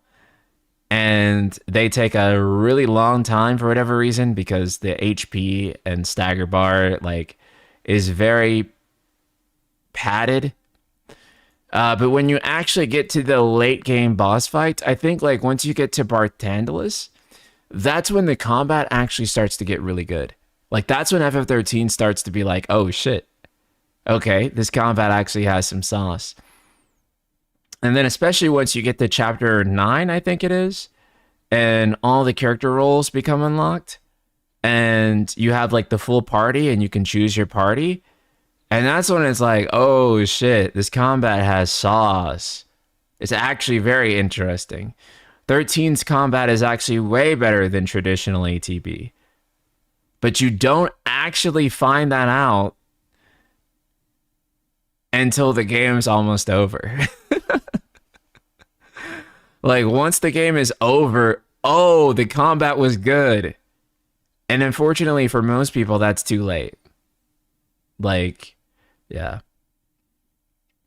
FF13 is a better game than most people care to admit, and actually has one of the best combat systems, especially on boss fights in the series, and actually offers a decent challenge throughout the game. Yeah, again, if only the game didn't fight you discovering that, and actively try to let you not discover that, then 13 would be much better received, at least on the gameplay front. The narrative front of this game, I feel like the narrative kind of is what it is. It's not terrible, but I think that a lot of the choices around how they presented the characters and the dialogue of those characters is just it's not the greatest. There's a version of Final Fantasy 13 out in the multiverse that was like genuinely like one of the better FF games ever made, period. It's just like, it's really strange, like some of the issues it has that prevent it from being that. And that's why I don't want Final Fantasy 13 to just get a port. Because a lot of you out there are just like, oh, they just need to port it to modern systems. No, they fucking don't. I want them to actually fix some of this shit and actually make this game the game that it could be. And a lot of it, dude, is just like, you can switch characters from the early chapters. You can have all the roles unlocked from the beginning. I don't understand anyone who's saying that they should just do like a simple port of this game. I'm like, I would almost like really ask, like, do you like 13? Like, actually like it? Because if you just want a simple port, you're just asking for all the same criticisms of the game's first release to just get blasted at it again. Like, why wouldn't you want this game to see its full potential?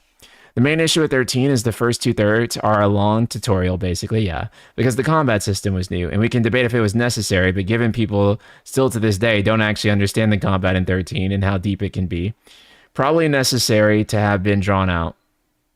I don't think it was necessary, but I think that the combat system also kind of, it's one of those things where if a combat system will let you get away with bare minimum effort, unfortunately what you'll find is that most people will just do the bare minimum. And you know, that is an unfortunate aspect of game design to some degree, is that like, wow, people are really that lazy.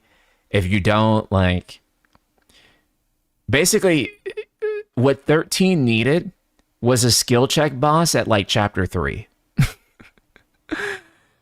They needed more skill check bosses earlier, where it was like, yo, if you can't do this, and if you can't figure out these mechanics, you can't play the game. I actually think to some degree, and this isn't to say that Souls games aren't like immaculately well designed and don't have all these other aspects to it, but I do think that part of the reason that people realize how well the Souls games are designed is because they won't let you progress unless you dive into all of the aspects of its design. And you do have to actually dig into how the game works in order for you to proceed. And that's why everyone walks away with the impression, and again, it's not to say that they aren't extraordinarily well designed, but because the game actively forces you to say, hey, we made all this shit and you need to go take a look at it in order to proceed. And if you don't, you can't fucking play the game. I think that actually forces people to dig into the entire game's design in a way they would not if they weren't forced to, because people are that lazy, because people cannot read, because people just refuse to. Yeah.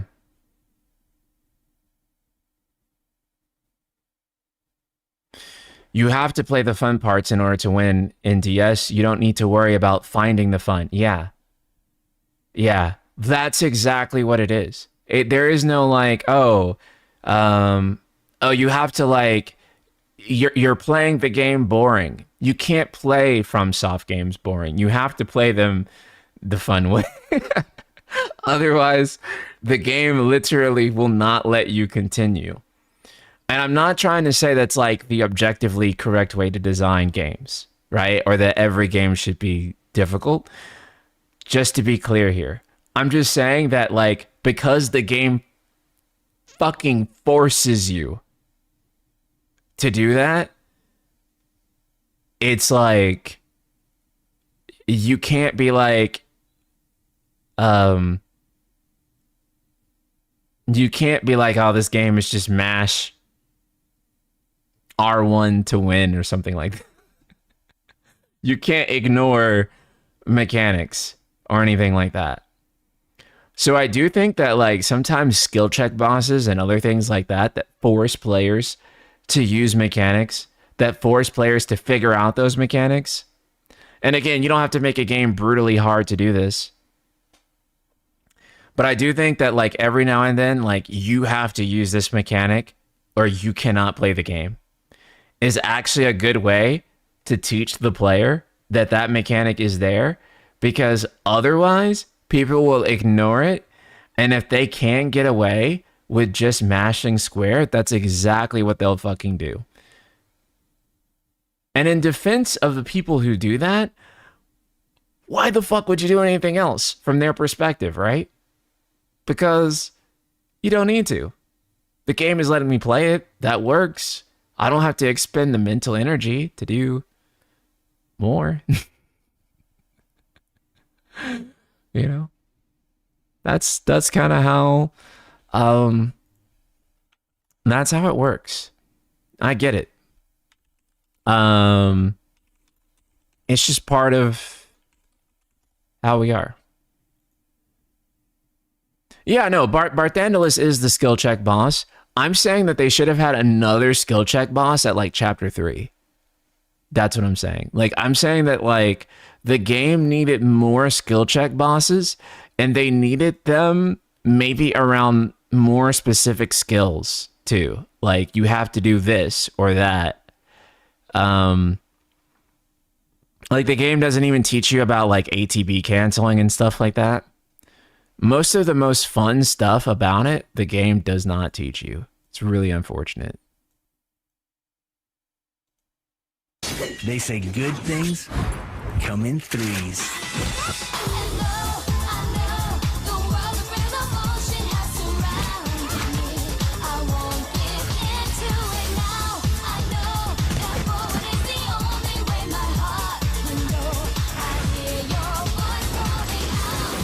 Final Fantasy X-2, rated T for teen. The adventure returns. Square Enix. Fucking W. Absolute. Oh, I mean, GOAT, brothers. Absolute GOAT. Absolute W. It's so good. It's so good. I don't even have to elaborate on why this is the fucking best. 10-2, absolute masterpiece of combat. And aesthetics too, because honestly, I do love the Charlie's Angels style, the all girl party. I know a lot of people hate on that. A lot of people say, oh, that's when FF started to fall off. One, best fucking combat system ever, only second to its predecessor. And two, I actually think an all-girl Final Fantasy game is awesome, and I think that you are fucking lame if you don't think girly pop FF was cool. I think that we fell the fuck off when we moved away from girly pop, and you guys are cowards if you disagree. It's showtime, girls. Rated T for teen. The adventure returns. Square Enix. They say good things come in threes. Is that not the same commercial, bro? The adventure returns. Square Enix. It's the same commercial twice. The adventure that began in Final Fantasy X continues with Final Fantasy X-2.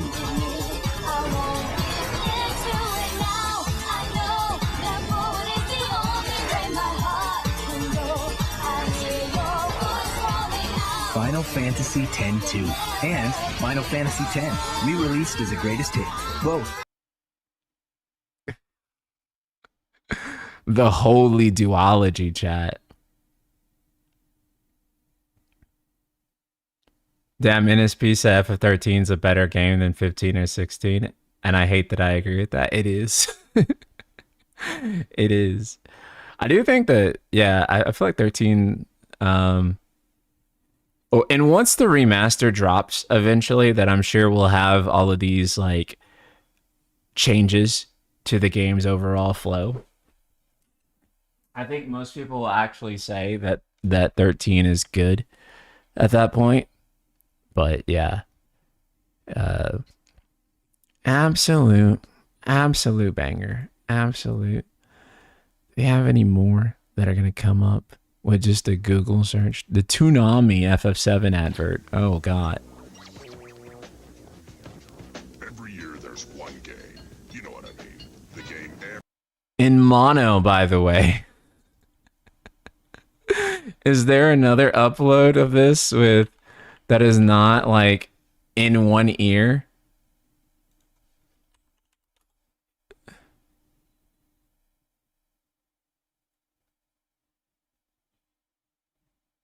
There is not.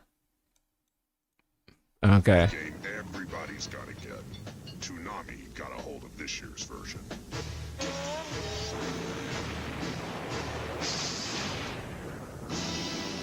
Final Fantasy VII.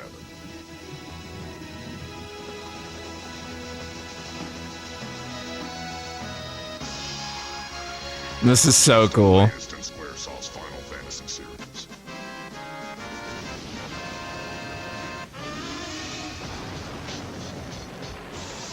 The storyline covers 3 CDs over 30 cities, hundreds of characters, and thousands of different environments. You'll get hooked right away. The story centers around one guy, but you've got 9 to choose from. And you've never had a battle experience in an RPG until you played this game. Believe me, we're talking magic summoning spells, special skills, tons of weapons, everything from the Knights of the Round Table to the devil himself. Wait, hold up. I think my... Yo, who's ever playing this game at the time, they only renamed Nanaki and they renamed him Red Dog. Red Dog with 2 G's.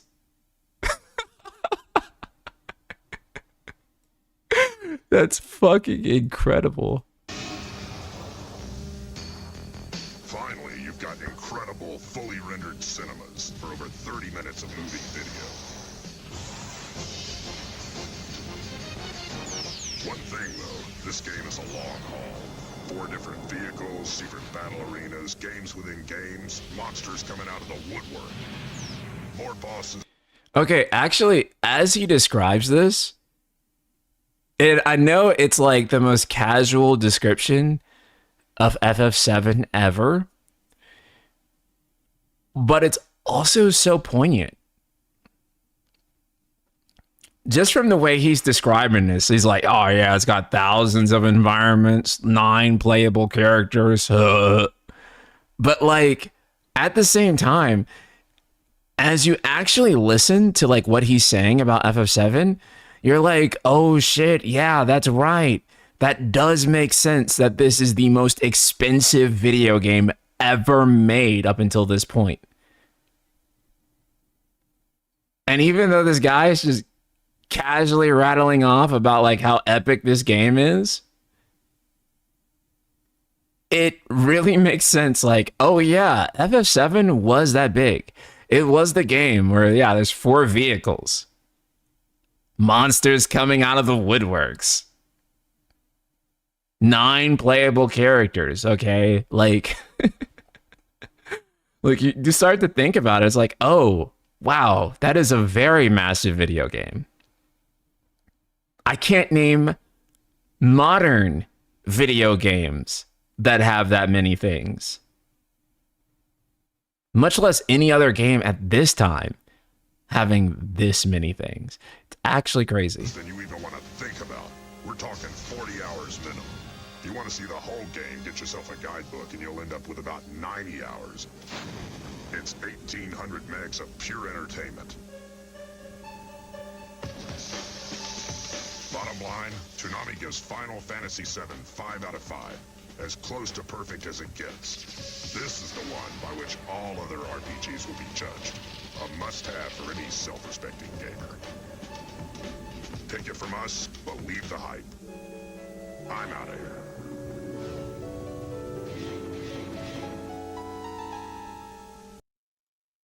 Also, too, the editing was shockingly good on this.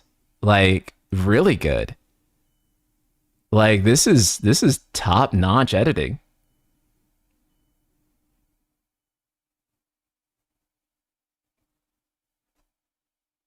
This is so good. I also felt like I like traveled back in time.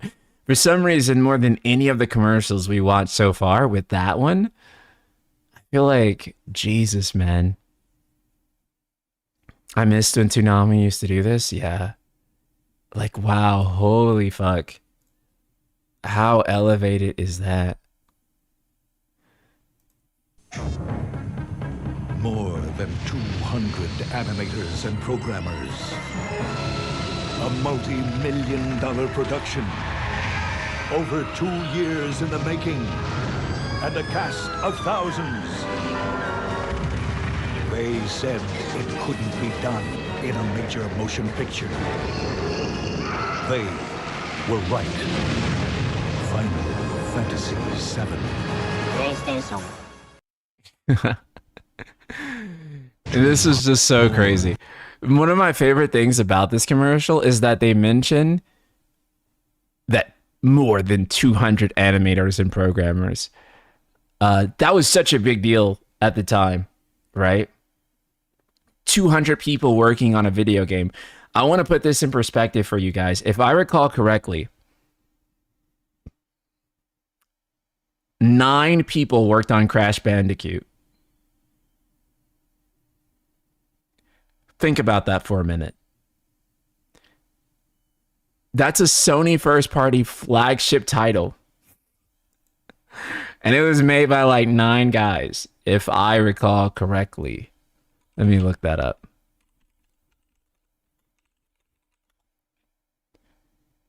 So that I'm not just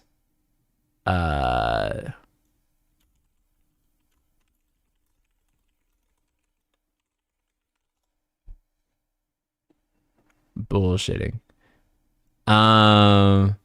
Take with grain of salt, but AI summary from Google references Wikipedia and says it was actually 7 people. Let me search the Wikipedia and see if that's true.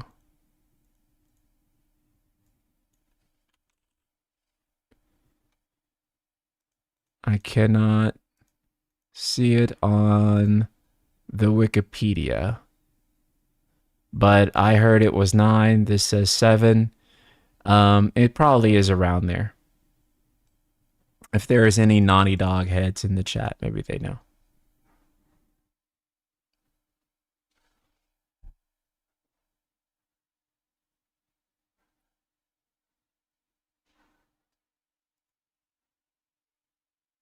Are you showing commercials in order of release or just randomizing? I'm just randomizing. That's when games used to have mid-scope. Now making one in PC takes 8 months. This is the game that set that in motion.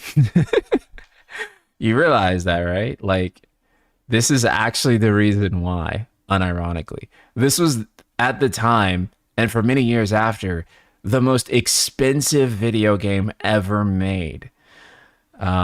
This is where they had a feature-length film, well, almost. It's like, how much CG is in FF7? It's a lot. But then also, many of the backgrounds are also CG. Final Fantasy VII, all CG. Yeah, 40 minutes worth of CG, which was pretty substantial at the time. So like a short film's amount of CG. And an uncountable number of NPCs, all these playable characters. Like, FF7 was massive. Yeah, it's considered the first AAA game. Again, Crash Bandicoot was made by a number of people under 10. Like, less than 10 people made Crash Bandicoot. And Final Fantasy VII had like over 200 people working on it. So FF7 is one of the most prime historical examples that we can point to of the beginning of AAA and video game budgets exploding. Right? So I do think, on one hand, it is easy to say that we can't have FF7s anymore because video game scope has bloated to the point of where depicting all of these things is impossible. And I don't disagree. But ironically, the reason that it's bloated to the point of where it's impossible is because this game bloated it to that point. This game began the trend of this mega blockbuster AAA game. And so you don't have The Last of Us in a world where you don't have Final Fantasy VII, right? You don't have the Sony AAA game without FF7 really starting that wave and being massively successful from having done so. Bear in mind, this is the second highest selling game on the PlayStation 1. The only game that beat it was Gran Turismo.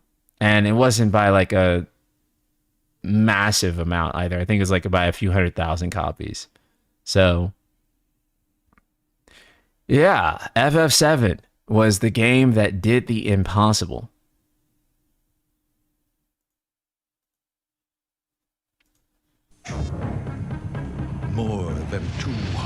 animators and programmers.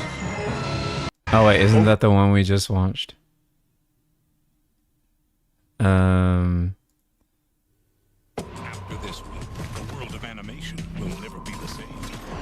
It is not a fairy tale. It is true. And Toonami's here to give you a front row seat. 100 first prize winners get the soundtrack from Final Fantasy: The Spirits Within, and one grand. Bros, can you imagine winning the soundtrack from Final Fantasy: The Spirits Within?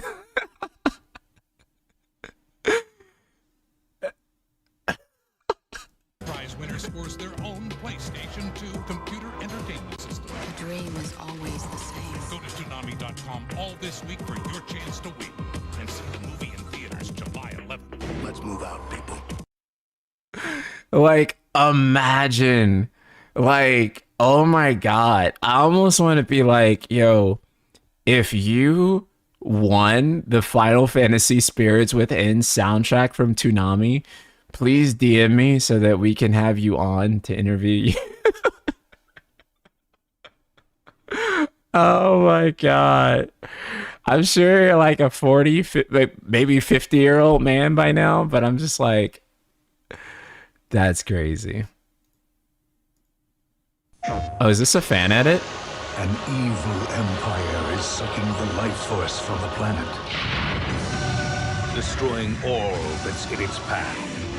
It's up to one soldier of fortune to save the world. If he succeeds, you survive. If he fails, you can always hit the reset button. Final Fantasy VII. PlayStation. That's pretty cool. I'd love to see them have that another go with Revelation out so that they can actually cut it. But I'm glad that other people had the same thought that I just mentioned. A UK TV ad. I don't know if I've seen this one. A battle between good and evil. A bitter war of love and hate. Final Fantasy VII is the biggest-selling game ever on PlayStation. Over 100 hours of the most compelling gameplay. This year's most anticipated release is Final Fantasy VII. I feel like this is a sauceless version of the North American trailer. Like, it's like, it's the same, but it's like sauceless. Like a lot of the same narration points too, but the voiceover, the editing, and the music just don't go hard. Like, yeah, it's just like, it's completely sauceless. Completely sauceless. The American version just goes way harder. The voice acting, the editing, the cuts, the build up to like the utmost powerful crescendo at the end. I'm sorry, yeah, North American version just clears hard on that one. Dirge of Cerberus commercial. Oh, let's go. Oh shit, they try. Yo, bros, they're trying to take my channel down. They're trying to get Gax agency, his record label, to like knock on my door, bro. We ain't doing all that. That being said, I think it's crazy that they show like Cloud and Tifa in like the 3 seconds that they're in this game, other than like the ending, in order to get you interested in playing this. And I hate to say it, but God, did it work on me. Like, I like literally just saw Cloud in this trailer, in this commercial, and I was like, Mom. I hate to admit it. I hate to admit it so much, but it worked. It worked, and I actually went and purchased this goddamn video game.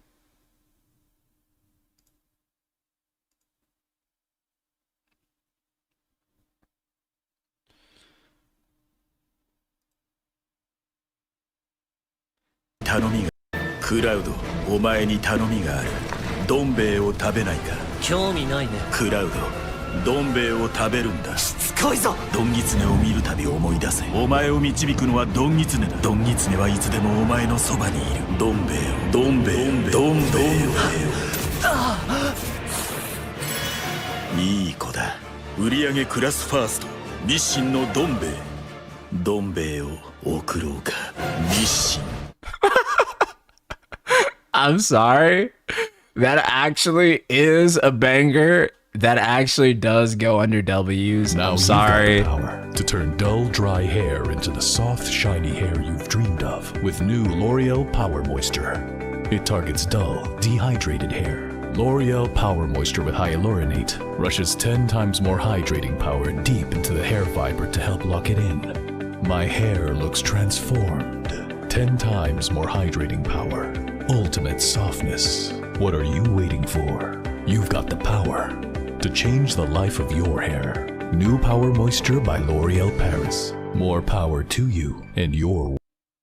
This is not real, but it autoplayed, and oh, this is from Still Thinking Films. Okay, but that okay, wow, okay. But yeah, shout out to them and their channel, if the thing would let me. Oh, okay, is it not? Wow, okay. And then all of a sudden my keyboard disconnects.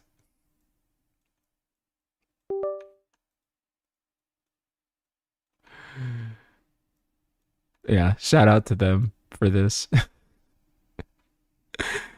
That's really funny.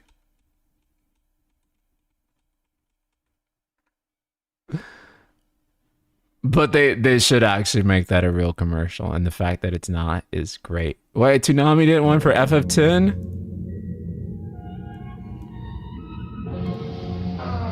Been a while since we reviewed a Final Fantasy game. But let's not dwell on the past. Picked up Final Fantasy X for the PS2. Sit down, it's gonna take a while.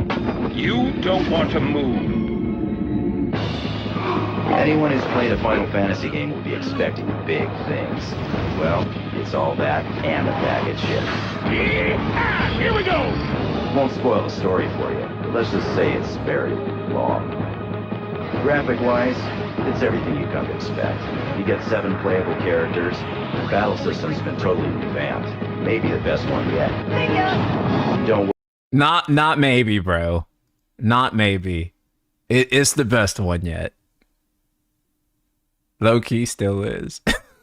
Worry, all of your favorite monsters are back and look better than ever. Don't sleep on the secret summoning aeons. I've done it. I have become a summoner. And make sure you check the minigames, especially Blitzball. Okay, I'll have to disagree on this. There are no mini games in Final Fantasy X. It's a lie. Whoever told you that Final Fantasy X has mini games is trying to spread propaganda against the game. There are no mini games in this game. Please do not spread lies about Final Fantasy X. It does not have mini games. That was made the fuck up. Please enjoy the story. Don't ask. Remember experience points? They're out the window. The new system involves spheres, ability points, and you'll figure it out. This time the quest is shorter. Even with the extras, it will max out at 70 hours.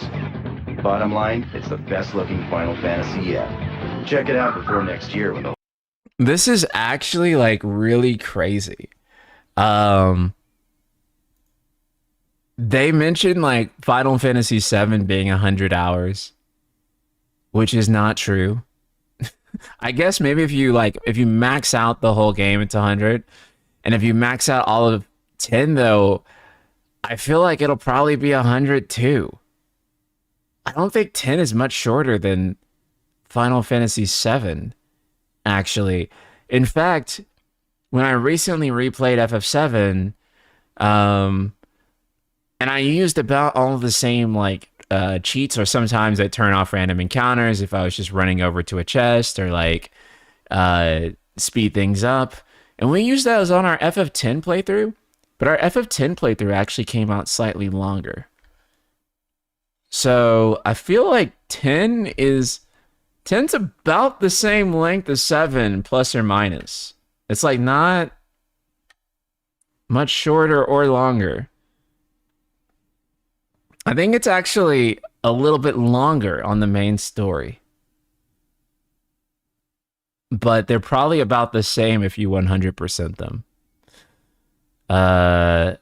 Actually, I feel like 10 might be longer if you 100% it. I don't know. I don't know where that like really comes from. The whole thing goes online. Toonami gives Final Fantasy X an 8 out of 10. Nah, see, this Toonami fell the fuck off, bros. Toonami fell the fuck off.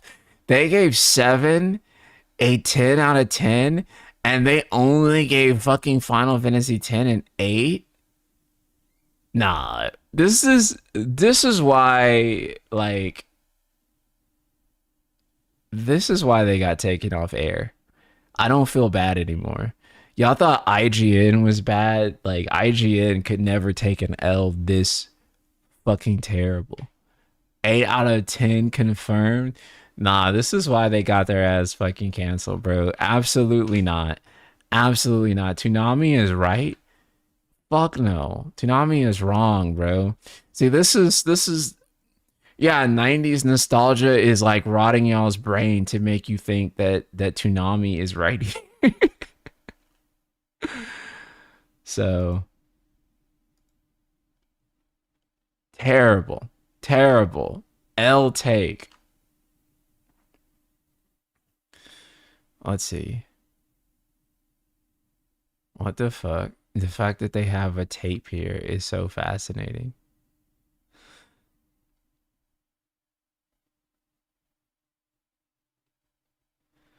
I didn't even know that FF7 Remake had TV commercials.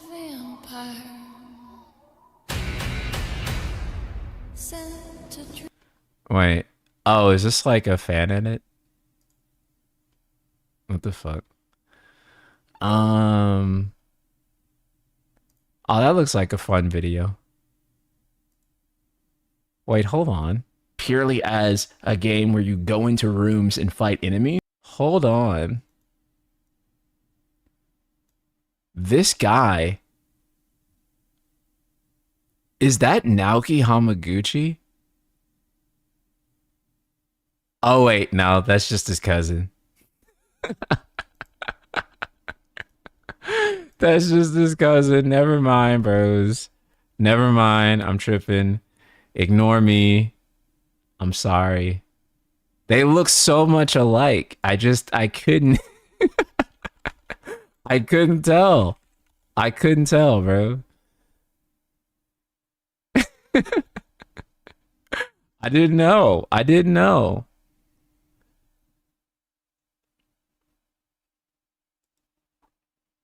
I 100%ed Final Fantasy X multiple times. Damn, that's crazy. Same shirt. Actually, it's not the same shirt.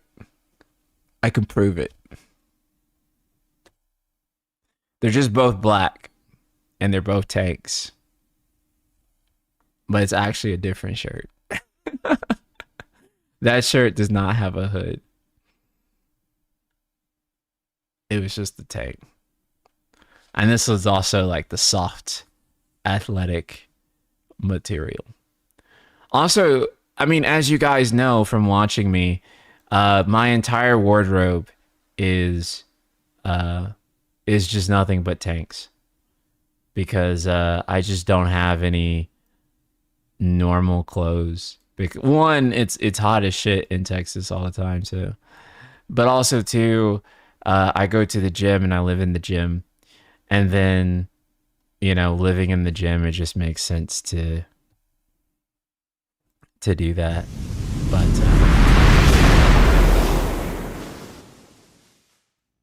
this isn't really a commercial. But I think it'd be fun to watch anyway. Oh wait, it is. It's a trailer. I thought I clicked on something else.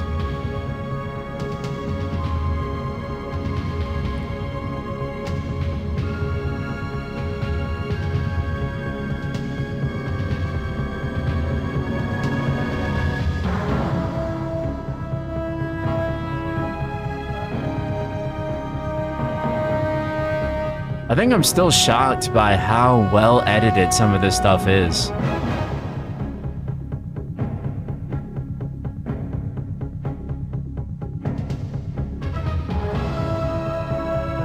And also this choice of track, right? Like this music, really interesting. It's so epic.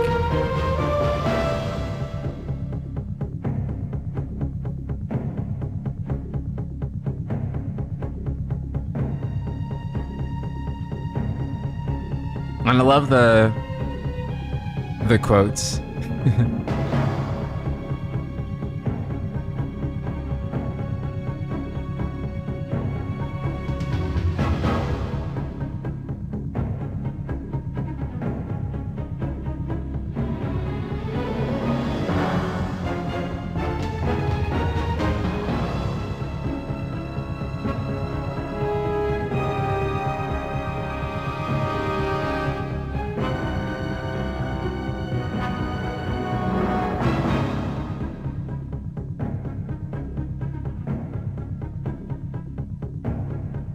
With how many cinematics the FF7 trailer has, makes me wonder when Final Fantasy games gain scrutiny for being cinematic over focusing on gameplay. I think that Final Fantasy games being cinematic, that definitely starts with 7, obviously. However, I think that like when you look at 7, 8, 9, 10, the gameplay is still really good in those games, despite them being cinematic, right? So I don't think people dislike the focus on cinema and FF. I think they just really wanted to coexist alongside a game that's really fucking awesome and really good and really engaging. Whereas I think people nowadays perceive with, let's say, titles like FF13 or FF16, that the cinematics were what you get and the gameplay was the price paid, right? So you have to deal with more stiff, rigid gameplay and trade that in for cinematics. And I don't think that's true. And in fact, 7 is kind of a great example of that, with how much gameplay freedom it gave you within its system, while still ultimately being a really cinematic game. I think when people say it should have been a movie, while it does often highlight how cinematic the game is, I think what they're really trying to communicate is that the gameplay did not add much to the cutscenes themselves. I think that's the sub-communication of what's being said there. And so you want it to feel like the gameplay itself is contributing to the story and to the immersion of the world every bit as much as those cinematics.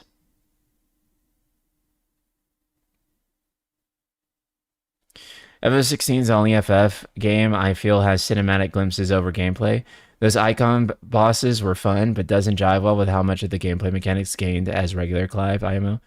Yeah, I agree. The game is deeper and better as regular Clive. And the icon fights, while really flashy and stuff, they aren't actually deep or super interesting. I think they're fun the first time you play them and you're like overwhelmed and like Clive is running up Ifrit's tentacles or whatever the fuck, and you're seeing that, or like it's like, oh my god, I'm fighting like Bahamut in space and it's so cool. But then from a gameplay perspective, it kind of just becomes dodge laser. Even from a hack and slash perspective, you aren't really doing too many terribly interesting combos as Ifrit. Ifrit is not where the meat of the gameplay is. Ifrit's really powerful, but Ifrit's not really a deep character to control. He's not really that interesting. You've only got 2 cooldowns as Ifrit at the end and very limited combos, right? And it's not distinct enough from Clive to make it feel like, oh, this is way more interesting or different than Clive gameplay. It actually just feels like a more limited version of Clive, despite the fact that it's Clive in his like Super Saiyan form. But actual regular Clive doing his Muthos shit and using the power of the icons actually has more gameplay depth through it by a mile, and is more interesting, and is where the game's combat system actually takes place than the main attraction of the game that they spent millions of dollars on.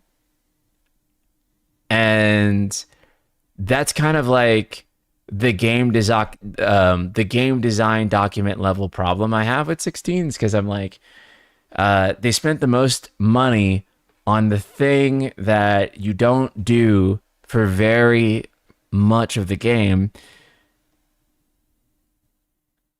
and ultimately isn't part of the core gameplay loop itself. Because you're not turning in the Ifrit like every few minutes. Every few hours you get to become Ifrit.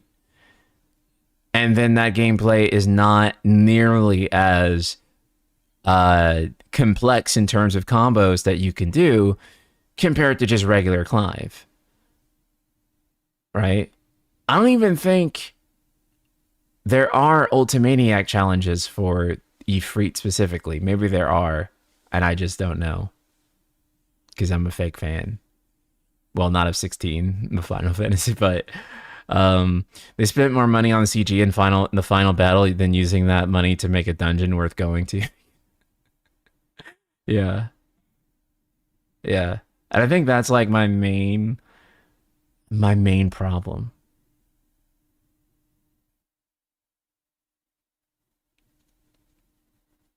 They didn't want us to get bored in the cutscene, so they made buttons to keep us occupied. Right. And I think that, like, I know it's crazy, but like, I think Visual Works cutscenes would have been enough. And then spending that money on, like, yeah, like you said, dungeons, or implementing more RPG mechanics, or making Jill playable, or like any number of things I feel like that could have went to that would have tangibly made the game more interesting, right? For all the money that was spent on the icon fights, I think most people would have walked away with a better opinion of 16 if you could have played as the other characters. For example, like if the money could have went to like other characters being playable and you just didn't have like the big crescendo fights, like things like that. And so that's kind of my concept level criticism of the game, is that I think that it prioritized things that, while nice and make for great promotional material, also ultimately did not necessarily make for a better game in the eyes of many fans, I think. Not all fans, clearly. Quite a few fans would disagree with everything I just said. But that's just my assessment of it, because I feel like if I could get rid of all the icon fights but Jill was playable, I would take that version of the game. Just speaking honestly. Because I actually do think her being playable and Joshua being playable would have actually elevated my opinion more than the presence of the icon fights. And I think the icon fights are good the first time you play the game, but like I think like subsequent views of it, it's like, it doesn't feel like, I don't know. I would want like a skip button on the icon fights, like the second time around, because I just feel like, yeah, it's impressive, but it's like on a technical level, but it wouldn't be like the highlight of the game. Even now, when I think back on the game, the most fun I had with it was just when we were playing as Clive and we were doing things like the Odin fight, which was as regular Clive, and it was just actually like a well-designed fight. And we weren't like doing like any of the icon stuff. But that's actually the irony here, is that the best fight in the game, the best icon fight too, was a fight where you're not actually an icon. And that's the best icon versus icon fight, is the one where you're actually just Clive and you're fighting in a well-designed fight that actually takes advantage of the combat system, right? Like narratively, the Bahamut fight, right, is the best fight. And spectacle-wise, the Bahamut fight is the best fight.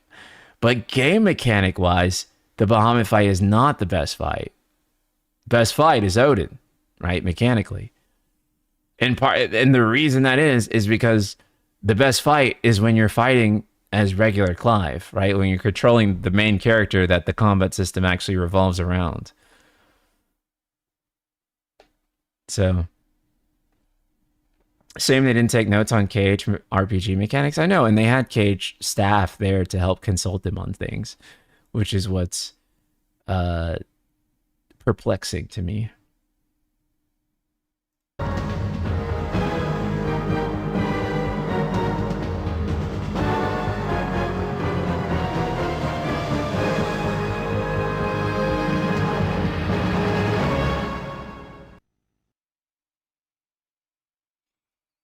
Just brilliant. Just brilliant.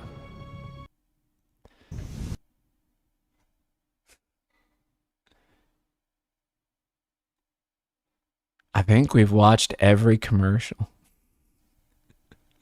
I don't know if there are any more commercials for us to watch. Final Fantasy VI commercial rare.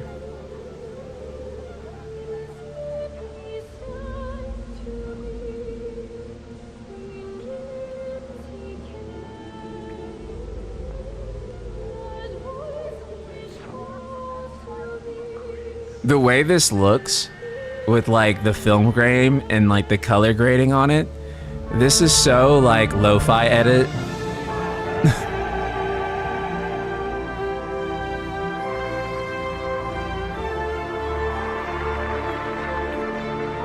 Yeah, this is for the PS1 port of FF6.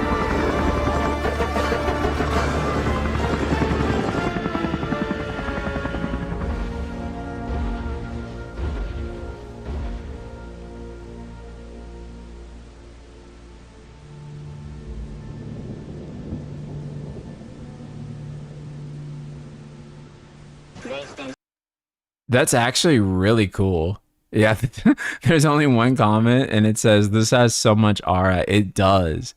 This is like, this has maybe the most aura of anything we watched today. It's very interesting. Jesus. Very cool. Very cool. Oh, well, I know.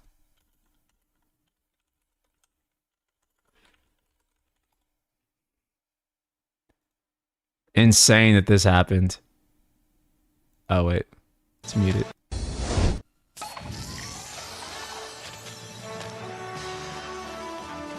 This is the only commercial, I think, where they actually did a custom animation for the commercial.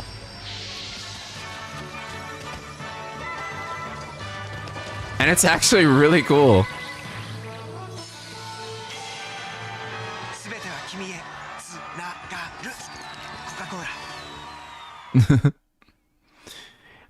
For those who may not know Japanese, tsunagaru means connected, right?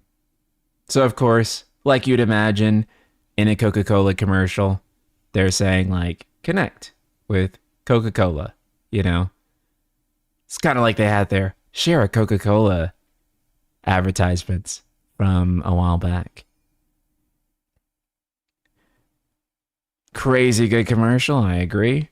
This is what I want Final Fantasy IX anime to look like. Yeah, I would want it to look a little bit more like these cutscenes. I also would want Final Fantasy IX Remake to look like these cutscenes. I mean, obviously not exactly, right? It'd be touched up a little bit, but along those lines is where I think things would be good. That one's a banger. All-time great. You can't get better product placement than that, I feel. Let's go through, make sure we got all of them. As promised, we did half of them last stream. And it was great. Wait, did we see this? Chase your dreams or run away. Will darkness consume the light?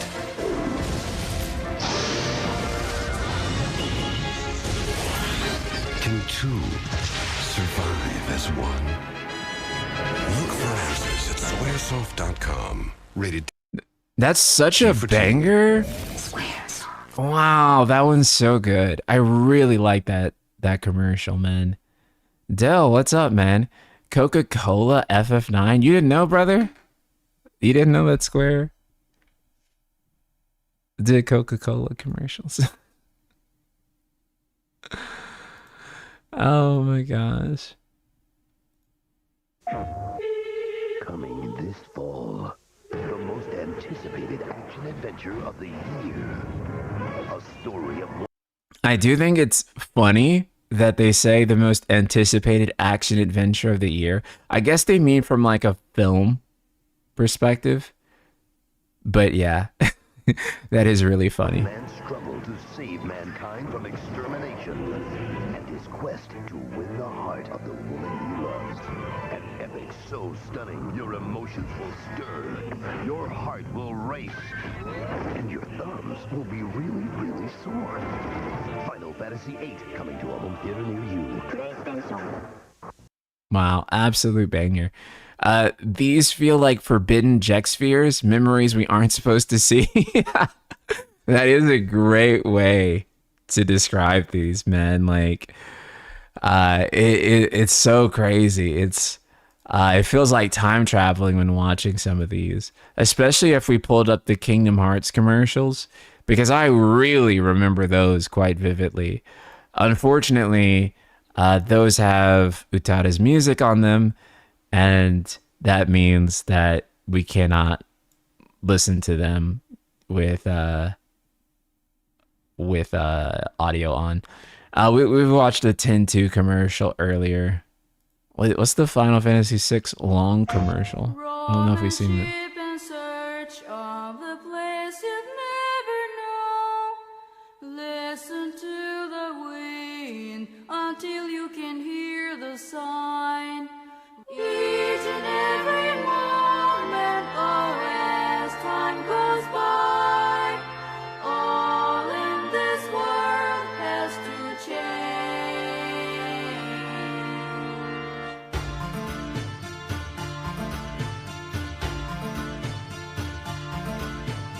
Roman sheep in search of... Is this real?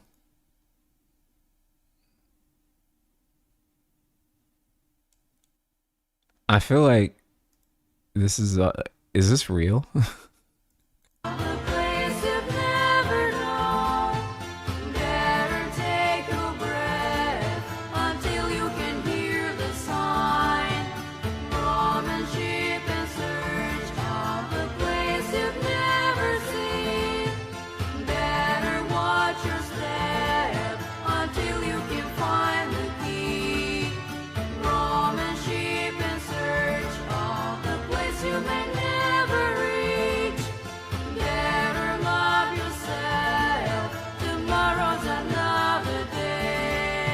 Oh, it is.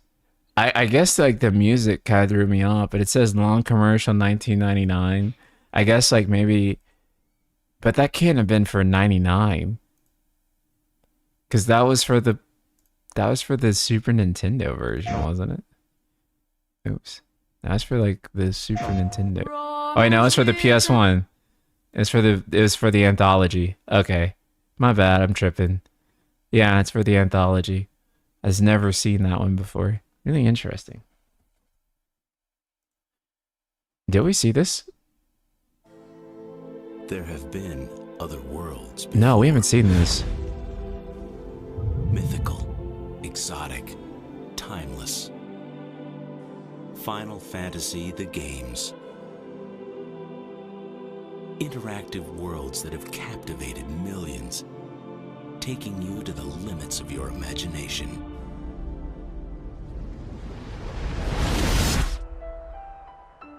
And now, the phenomenon continues with Final Fantasy X. Sir, let's go. Let's go. A young adventurer named Tidus, beginning an... Wait, how did you say that? Did y'all notice that? Did y'all notice that he said Tidus? That he said Tidusy? That he did not say Titus? I know some of you might need a moment right now to process that his name is in fact Titties and not not Titus. Epic journey. And Yuna, training in the ancient art of summoning. Join them as they struggle to save their world from a vast evil known Yeah, bro. as sin. So good.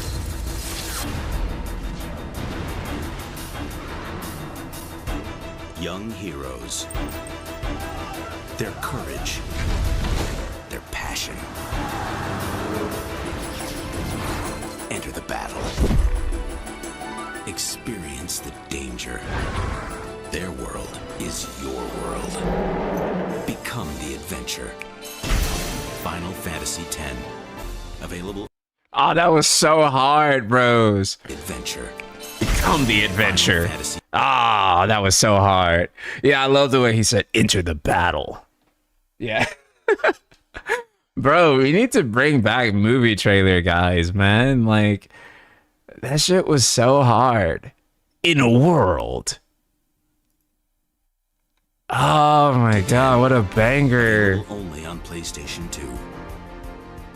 Coming spring 2002. Product not yet rated. Damn, bros. Oh my god. Absolute W, man. It just... Oh, I forgot about this one. 出たんだ。どれ？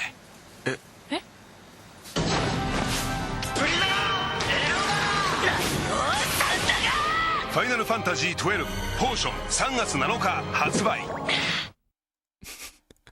It's kind of a banger, honestly. I like how their battle appears to be more turn-based than the actual game. But it's solid. I love that they actually kept the interface consistent with the game. And in fact, they actually put a mini-map of the store in the top right, which is just a nice touch. Really cool. Really solid trailer. It actually doesn't get any better than this. Yeah, they were actually selling a Final Fantasy potion at this time, for those that don't know. It's like a potion drink that you could actually buy in stores and then have like the FF12 characters on it. Final Fantasy 12 Yeah, so that was the FF12 potion that you could buy.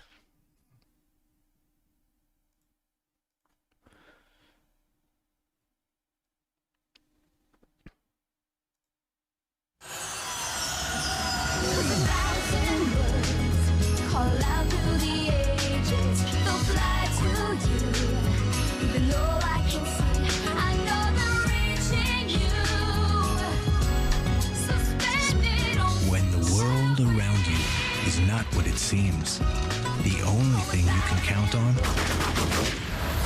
is your dreams. Final Fantasy X-2, rated T for teens. God, and I like it. I'm sorry, 1,000 Words is the real song for Final Fantasy X-2. I do love real emotion, but 1,000 Words is the song that sticks with you. It is like, it is kind of the bigger banger between the two. It's the more emotional song. If I had to pick between them, I'm going with 1,000 Words, bros. This one was also just a better edited trailer than the other 10-2 trailers that we watched. It just showed much more interesting imagery, well edited, perfect. I would be so into this, and in fact, I fucking was. Final Fantasy 15 commercial. Oh boy, hold on. Insomnia Falls. The king was found dead.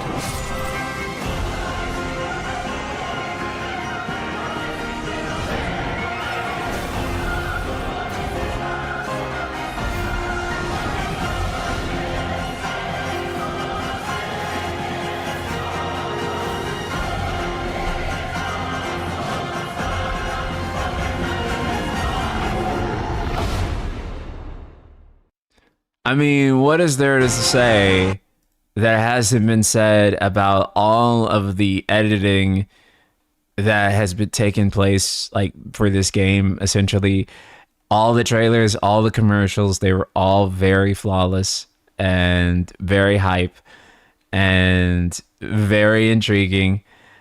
And unfortunately, all the hype moments that are in the base game are in this trailer. Like, that's the game. They showed everything. The Titan fight, the Leviathan fight, all the AAA set pieces that are in the game are in this commercial. So yeah, it's not like there's a lot more going on. They showed the airship fight, the one where you're warping across different airships. So basically that's like all of the big hype set piece moments in the game basically condensed into this 30-second trailer. So that is very much very, very much the trailer for the game. 100%, or the commercial, I should say.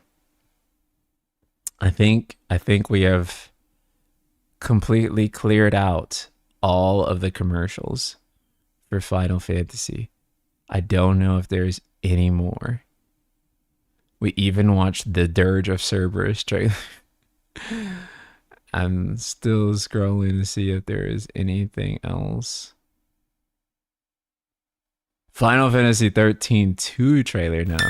The power to alter destiny. What's happening? It's a time. And copyrighted music on there. Was there Lost Odyssey trailers? Oh, brother, you bet. I don't know if they had commercials, though. But there's definitely trailers. Let's take a look. Let's look for the commercials first.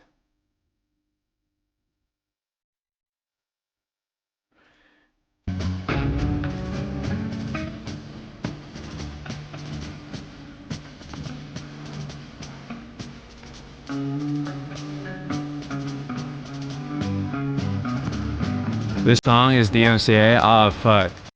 Oh, fuck. You're right. You're right. It is. But this is a banger. Oh, wait. Rated T for teen. Ah, they use it again here. Damn. Rated T for teen. Damn.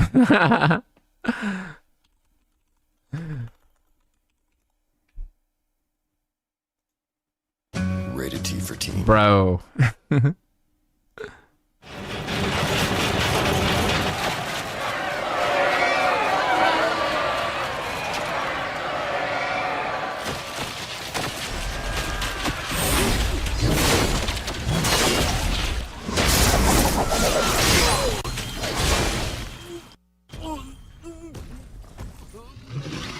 Oh, it's so goat.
I like how the cinematic trailer is literally just the opening scene of the game.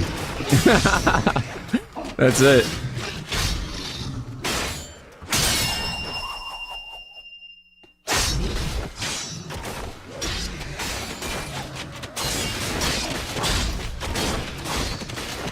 God, one day this is going to be playable on PC. I mean, it technically is now with the emulator, but natively. They can decompile fucking everything, but they can't decompile Lost Odyssey? Like, how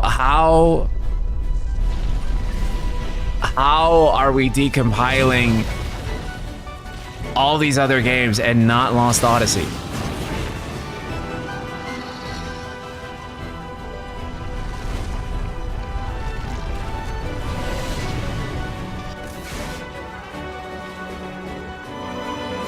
Apparently in the next year or so, there's a leak that Xbox are trying to bring the entire Xbox backlog to PC. God.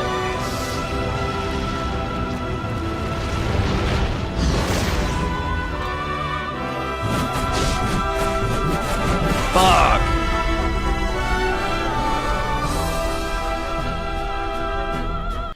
You know, there's a meme that basically says Lost Odyssey is the real Final Fantasy 13. And, like, not even to hate on Final Fantasy 13, but, like, this game actually does, like, low-key clear. It was the better game between the two, if I'm just honest. Like, it just kind of, like, the story, the music, maybe the music in 13 is also really good. But the characters, the combat, it was just, this game is so good. And so many people have not played, like, a game that is very much a real Final Fantasy in every way we define Final Fantasy. And they don't have access to it. Oh, this trailer, bros.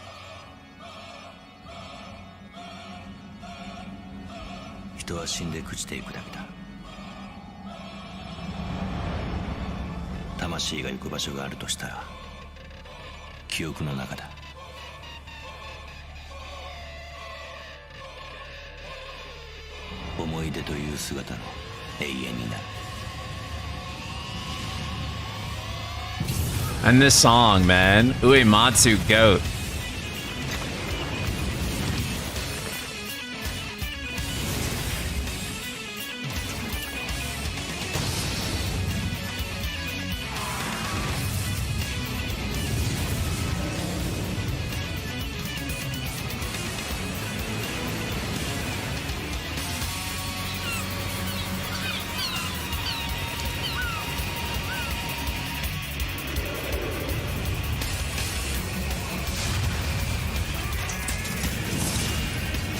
I sent you the article on DM. Okay.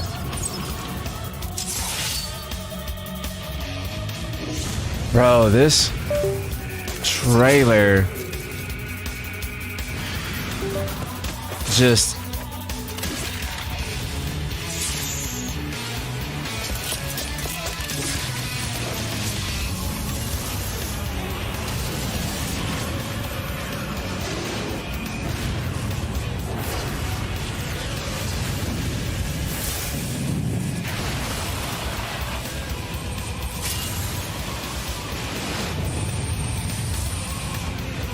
if you guys have never played this game, this is a Final Fantasy.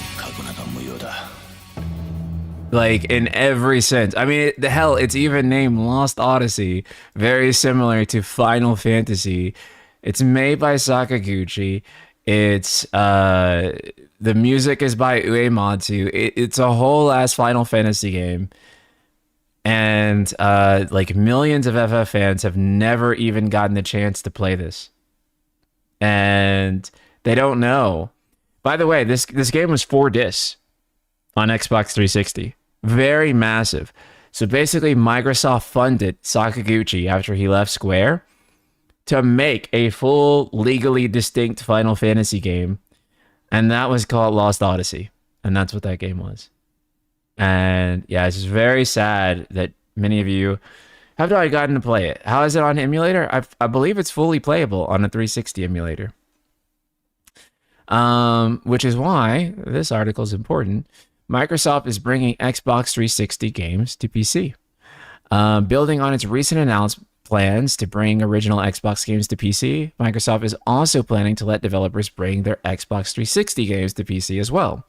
According to a leaked document seen by The Verge that was sent to developers recently, 360 will be able to run the games. Xbox 360 games will be able to run on next-gen Project Helix console, Xbox PCs, and handheld devices, the document says. Microsoft has already said that Helix will play PC games, so making these older Xbox titles available on PC will help build a broader Xbox library that can travel between devices, similar to what's already possible with Steam. Creating all these digital licenses also helps set up for a future of consoles without disk drives. Sony already declared game disc dead, and Microsoft may follow. Xbox 360 games can opt into making them backwards compatible, and they will have control over things like a game's price and if it's available on Game Pass. The feature is expected to have a gradual rollout between 2027 and 2028 across next-gen devices. The full launch of original Xbox games on PC is also set for October 2026. The initial program, announced in July, included just 4 games. The document also includes details about a way players can get a digital version of the game that they already own on a physical disc, which The Verge's Tom Moran reported on in July. The document says if a player puts an Xbox One or Series game disc into an Xbox One or Series X console with a disc drive, they'll be granted a digital license that's bound to the disc in the player's account. The license will stay with a player across Xbox devices, but if the disc changes hands, the license will transfer to a new person. That means that a player can still trade and sell discs. Once the owner of a disc does, once the original owner of a disc does, they can't play the original version they got from that disc anymore. That's really interesting. I wonder how that works. Like, do the discs have unique serial codes on them that let you know that someone else has that disc now? What the fuck? Why the fuck is this not a thing for PlayStation? Right? Like, the fact that PlayStation games have unique serial codes, Xbox games have unique serial codes, PlayStation do not. Fuck. God, dude. Could you imagine PlayStation 6?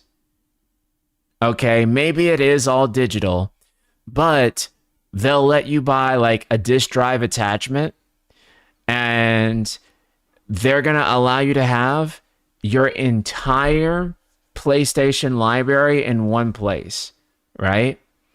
So your PS1 library, existing PS1 library, you can insert the game disc, and they'll let you download a digital version of it, so you can have backed up your entire game library, all of your game discs. Honestly, they don't even need to DRM that. Like, they don't even need to have protections on it, because realistically, what's going to happen, right?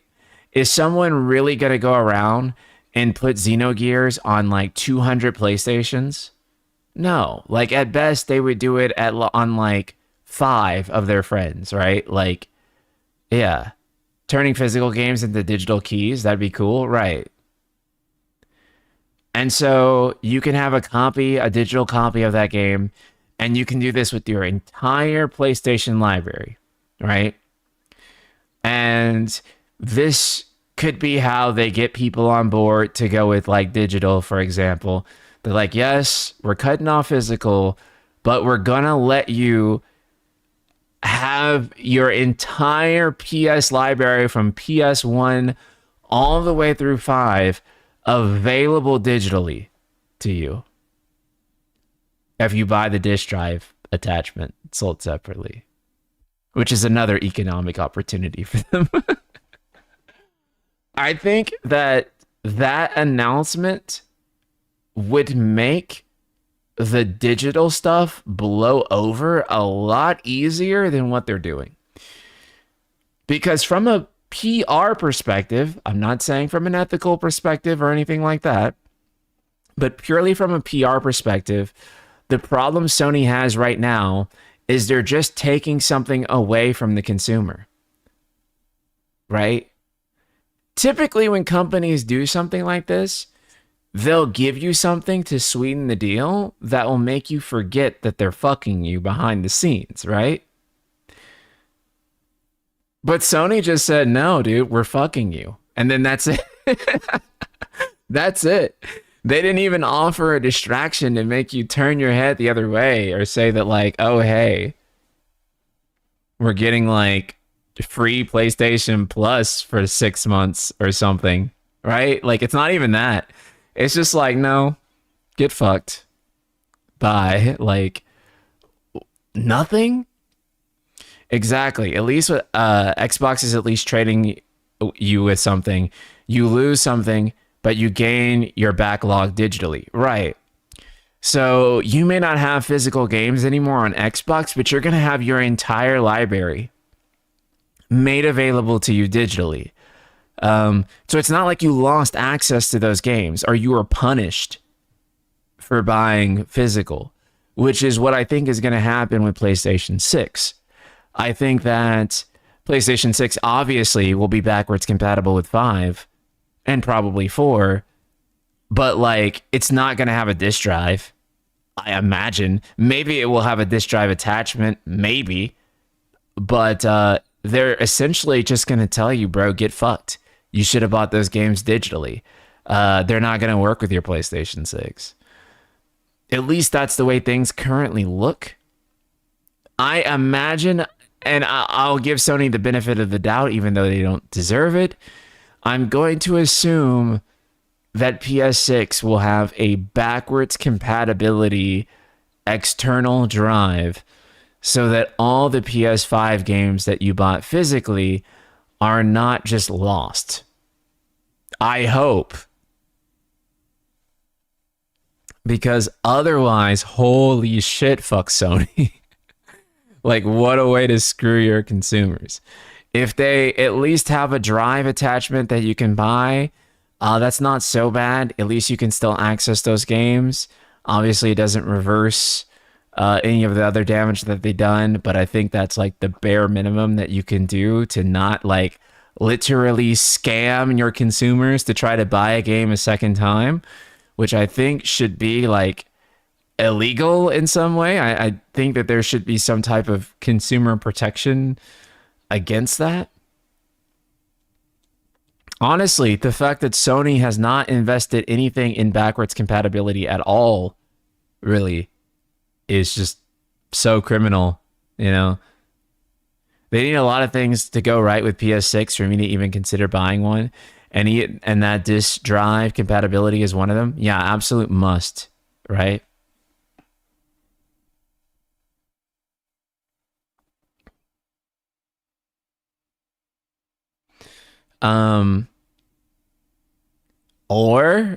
Or they can sell you PS6 versions of God of War and actually cancel my PS Plus Essential that expires in October. Probably going to keep it canceled since I'm mostly on Steam. I think that there is no reason to be on consoles anymore other than Nintendo for the obvious reasons. But I think when it comes to PlayStation and Xbox, I do not think that there is a reason to be on PlayStation and Xbox anymore. Just being honest with you.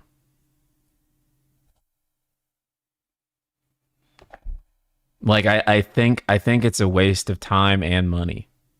Like there's just no point. If you're going to go all digital, for example, I would say just go on PC, where one, you have digital storefronts that are competing with each other. So at the very least, you have competition, right? You have GOG, Steam, Epic. So it's not a monopoly on PC. GOG allows you to own your games for real, in a way that I don't even think that physical quite even allows you to own games like in the way you do with GOG, because GOG lets you make legal backups, whereas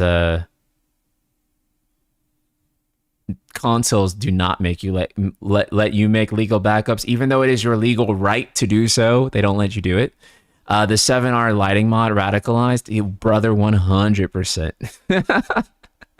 100%. I saw so many people on consoles only that were just fucking mad when they saw the shader injector mod. They were just like, what the fuck? They're like, why can't we access this on PlayStation? I'm like, sorry, bro. You are stuck with like whatever the company gives you on consoles. And for me, a lot of times I don't want to be stuck with what the corporation decided the game experience is for me. You know? GTA 6 is kind of forcing people to stay on consoles. It is. And GTA 6 is well-timed, too. Suspiciously well-timed. I think that PlayStation wanted GTA 6 to be the first one to do it. And GTA 6 being the first game to be all digital, first like major AAA game like this, to have no physical copy. I mean, you already know what the fuck this is, right? It's basically a way for them to profit max. Because GTA 6 was already going to, you know, like, it was already going to make their bank accounts explode. But then you take away the margins that they have to pay for physical, and imagine how much more profitable that game becomes. Like, it immediately becomes way more profitable. So, oh yeah, by the way, if you're like, I don't know, like a teenager or some shit, or someone in their early 20s, and you think you're gonna buy GTA 6 and then trade it in, and then, oh yeah, I'll just get this refurbished copy of GTA 6. No. Ain't gonna be no refurbished copy of GTA 6 at GameStop. Which, guess what? That means you have to buy GTA 6 brand new. There will only, in fact, be brand new purchases of GTA 6. No used market, right? So that means all the money goes straight back to them, which means GTA 6 is going to be mega fucking profitable. Like, the profits that will be made on this game, like, it literally cannot be understated. This is going to be the most profitable thing that has ever happened in video games. Also, too, everyone else other than Nintendo charging $70 for games, them charging $80 for games, and at the $100 version actually selling more than the $80 version, I think. And yeah, GTA 6 will, I mean, the profits are going to be so profitable that profit has never been profited before like this. So it reminds me I had to sell most of my games years ago. Now there's no way I can buy them all back with the prices spiking. Yeah, I mean, there's unfortunately not going to be a resale market anymore. I know many people throughout the years would sell their games, but selling your games now is a thing of the past moving forward. Unless you are a collector who is selling basically retro games for the express purpose of that, but nothing new. You can resell hardware, and the good news about that is that the hardware may be worth more money by the time you sell it So a PlayStation is now an investment rather than a traditional piece of tech that depreciates in value. I bought my PlayStation 5 for $500. That same PlayStation 5 is being sold for $650. So,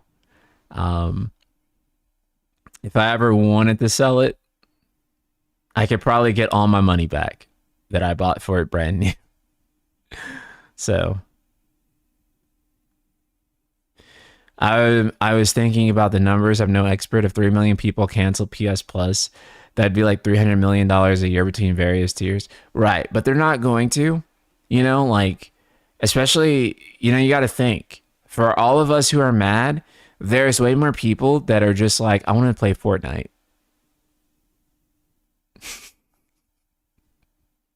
I don't know if you need PS Plus to play Fortnite or not, but ultimately, that's where their money is coming from. Sony makes most of their money from people playing service games and not from like the price of full retail video games. That's why this generation has been the most profitable ever for them. It's not because they're selling like a shit ton of first party games, although they obviously do sell quite a decent amount. Their profits are at record because the commissions that they get off of Fortnite and other games like that, Genshin, which is crazy. So, you know, all this stuff about the leverage on single player, this and that, yeah. Not happening. Doesn't matter to them, unfortunately, for better or worse.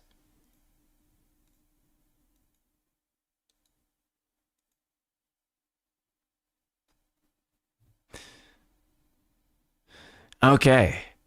We need to go ahead and wrap the stream up. So let's go ahead. If you're on Twitch, we're gonna raid. We'll raid Finny. Think she's playing Heavensward. Love you guys so much. We'll be back on Monday with some type of bullshit that I come up with in the next couple of days. And love you all, and I'll see you then. Peace, guys. Later.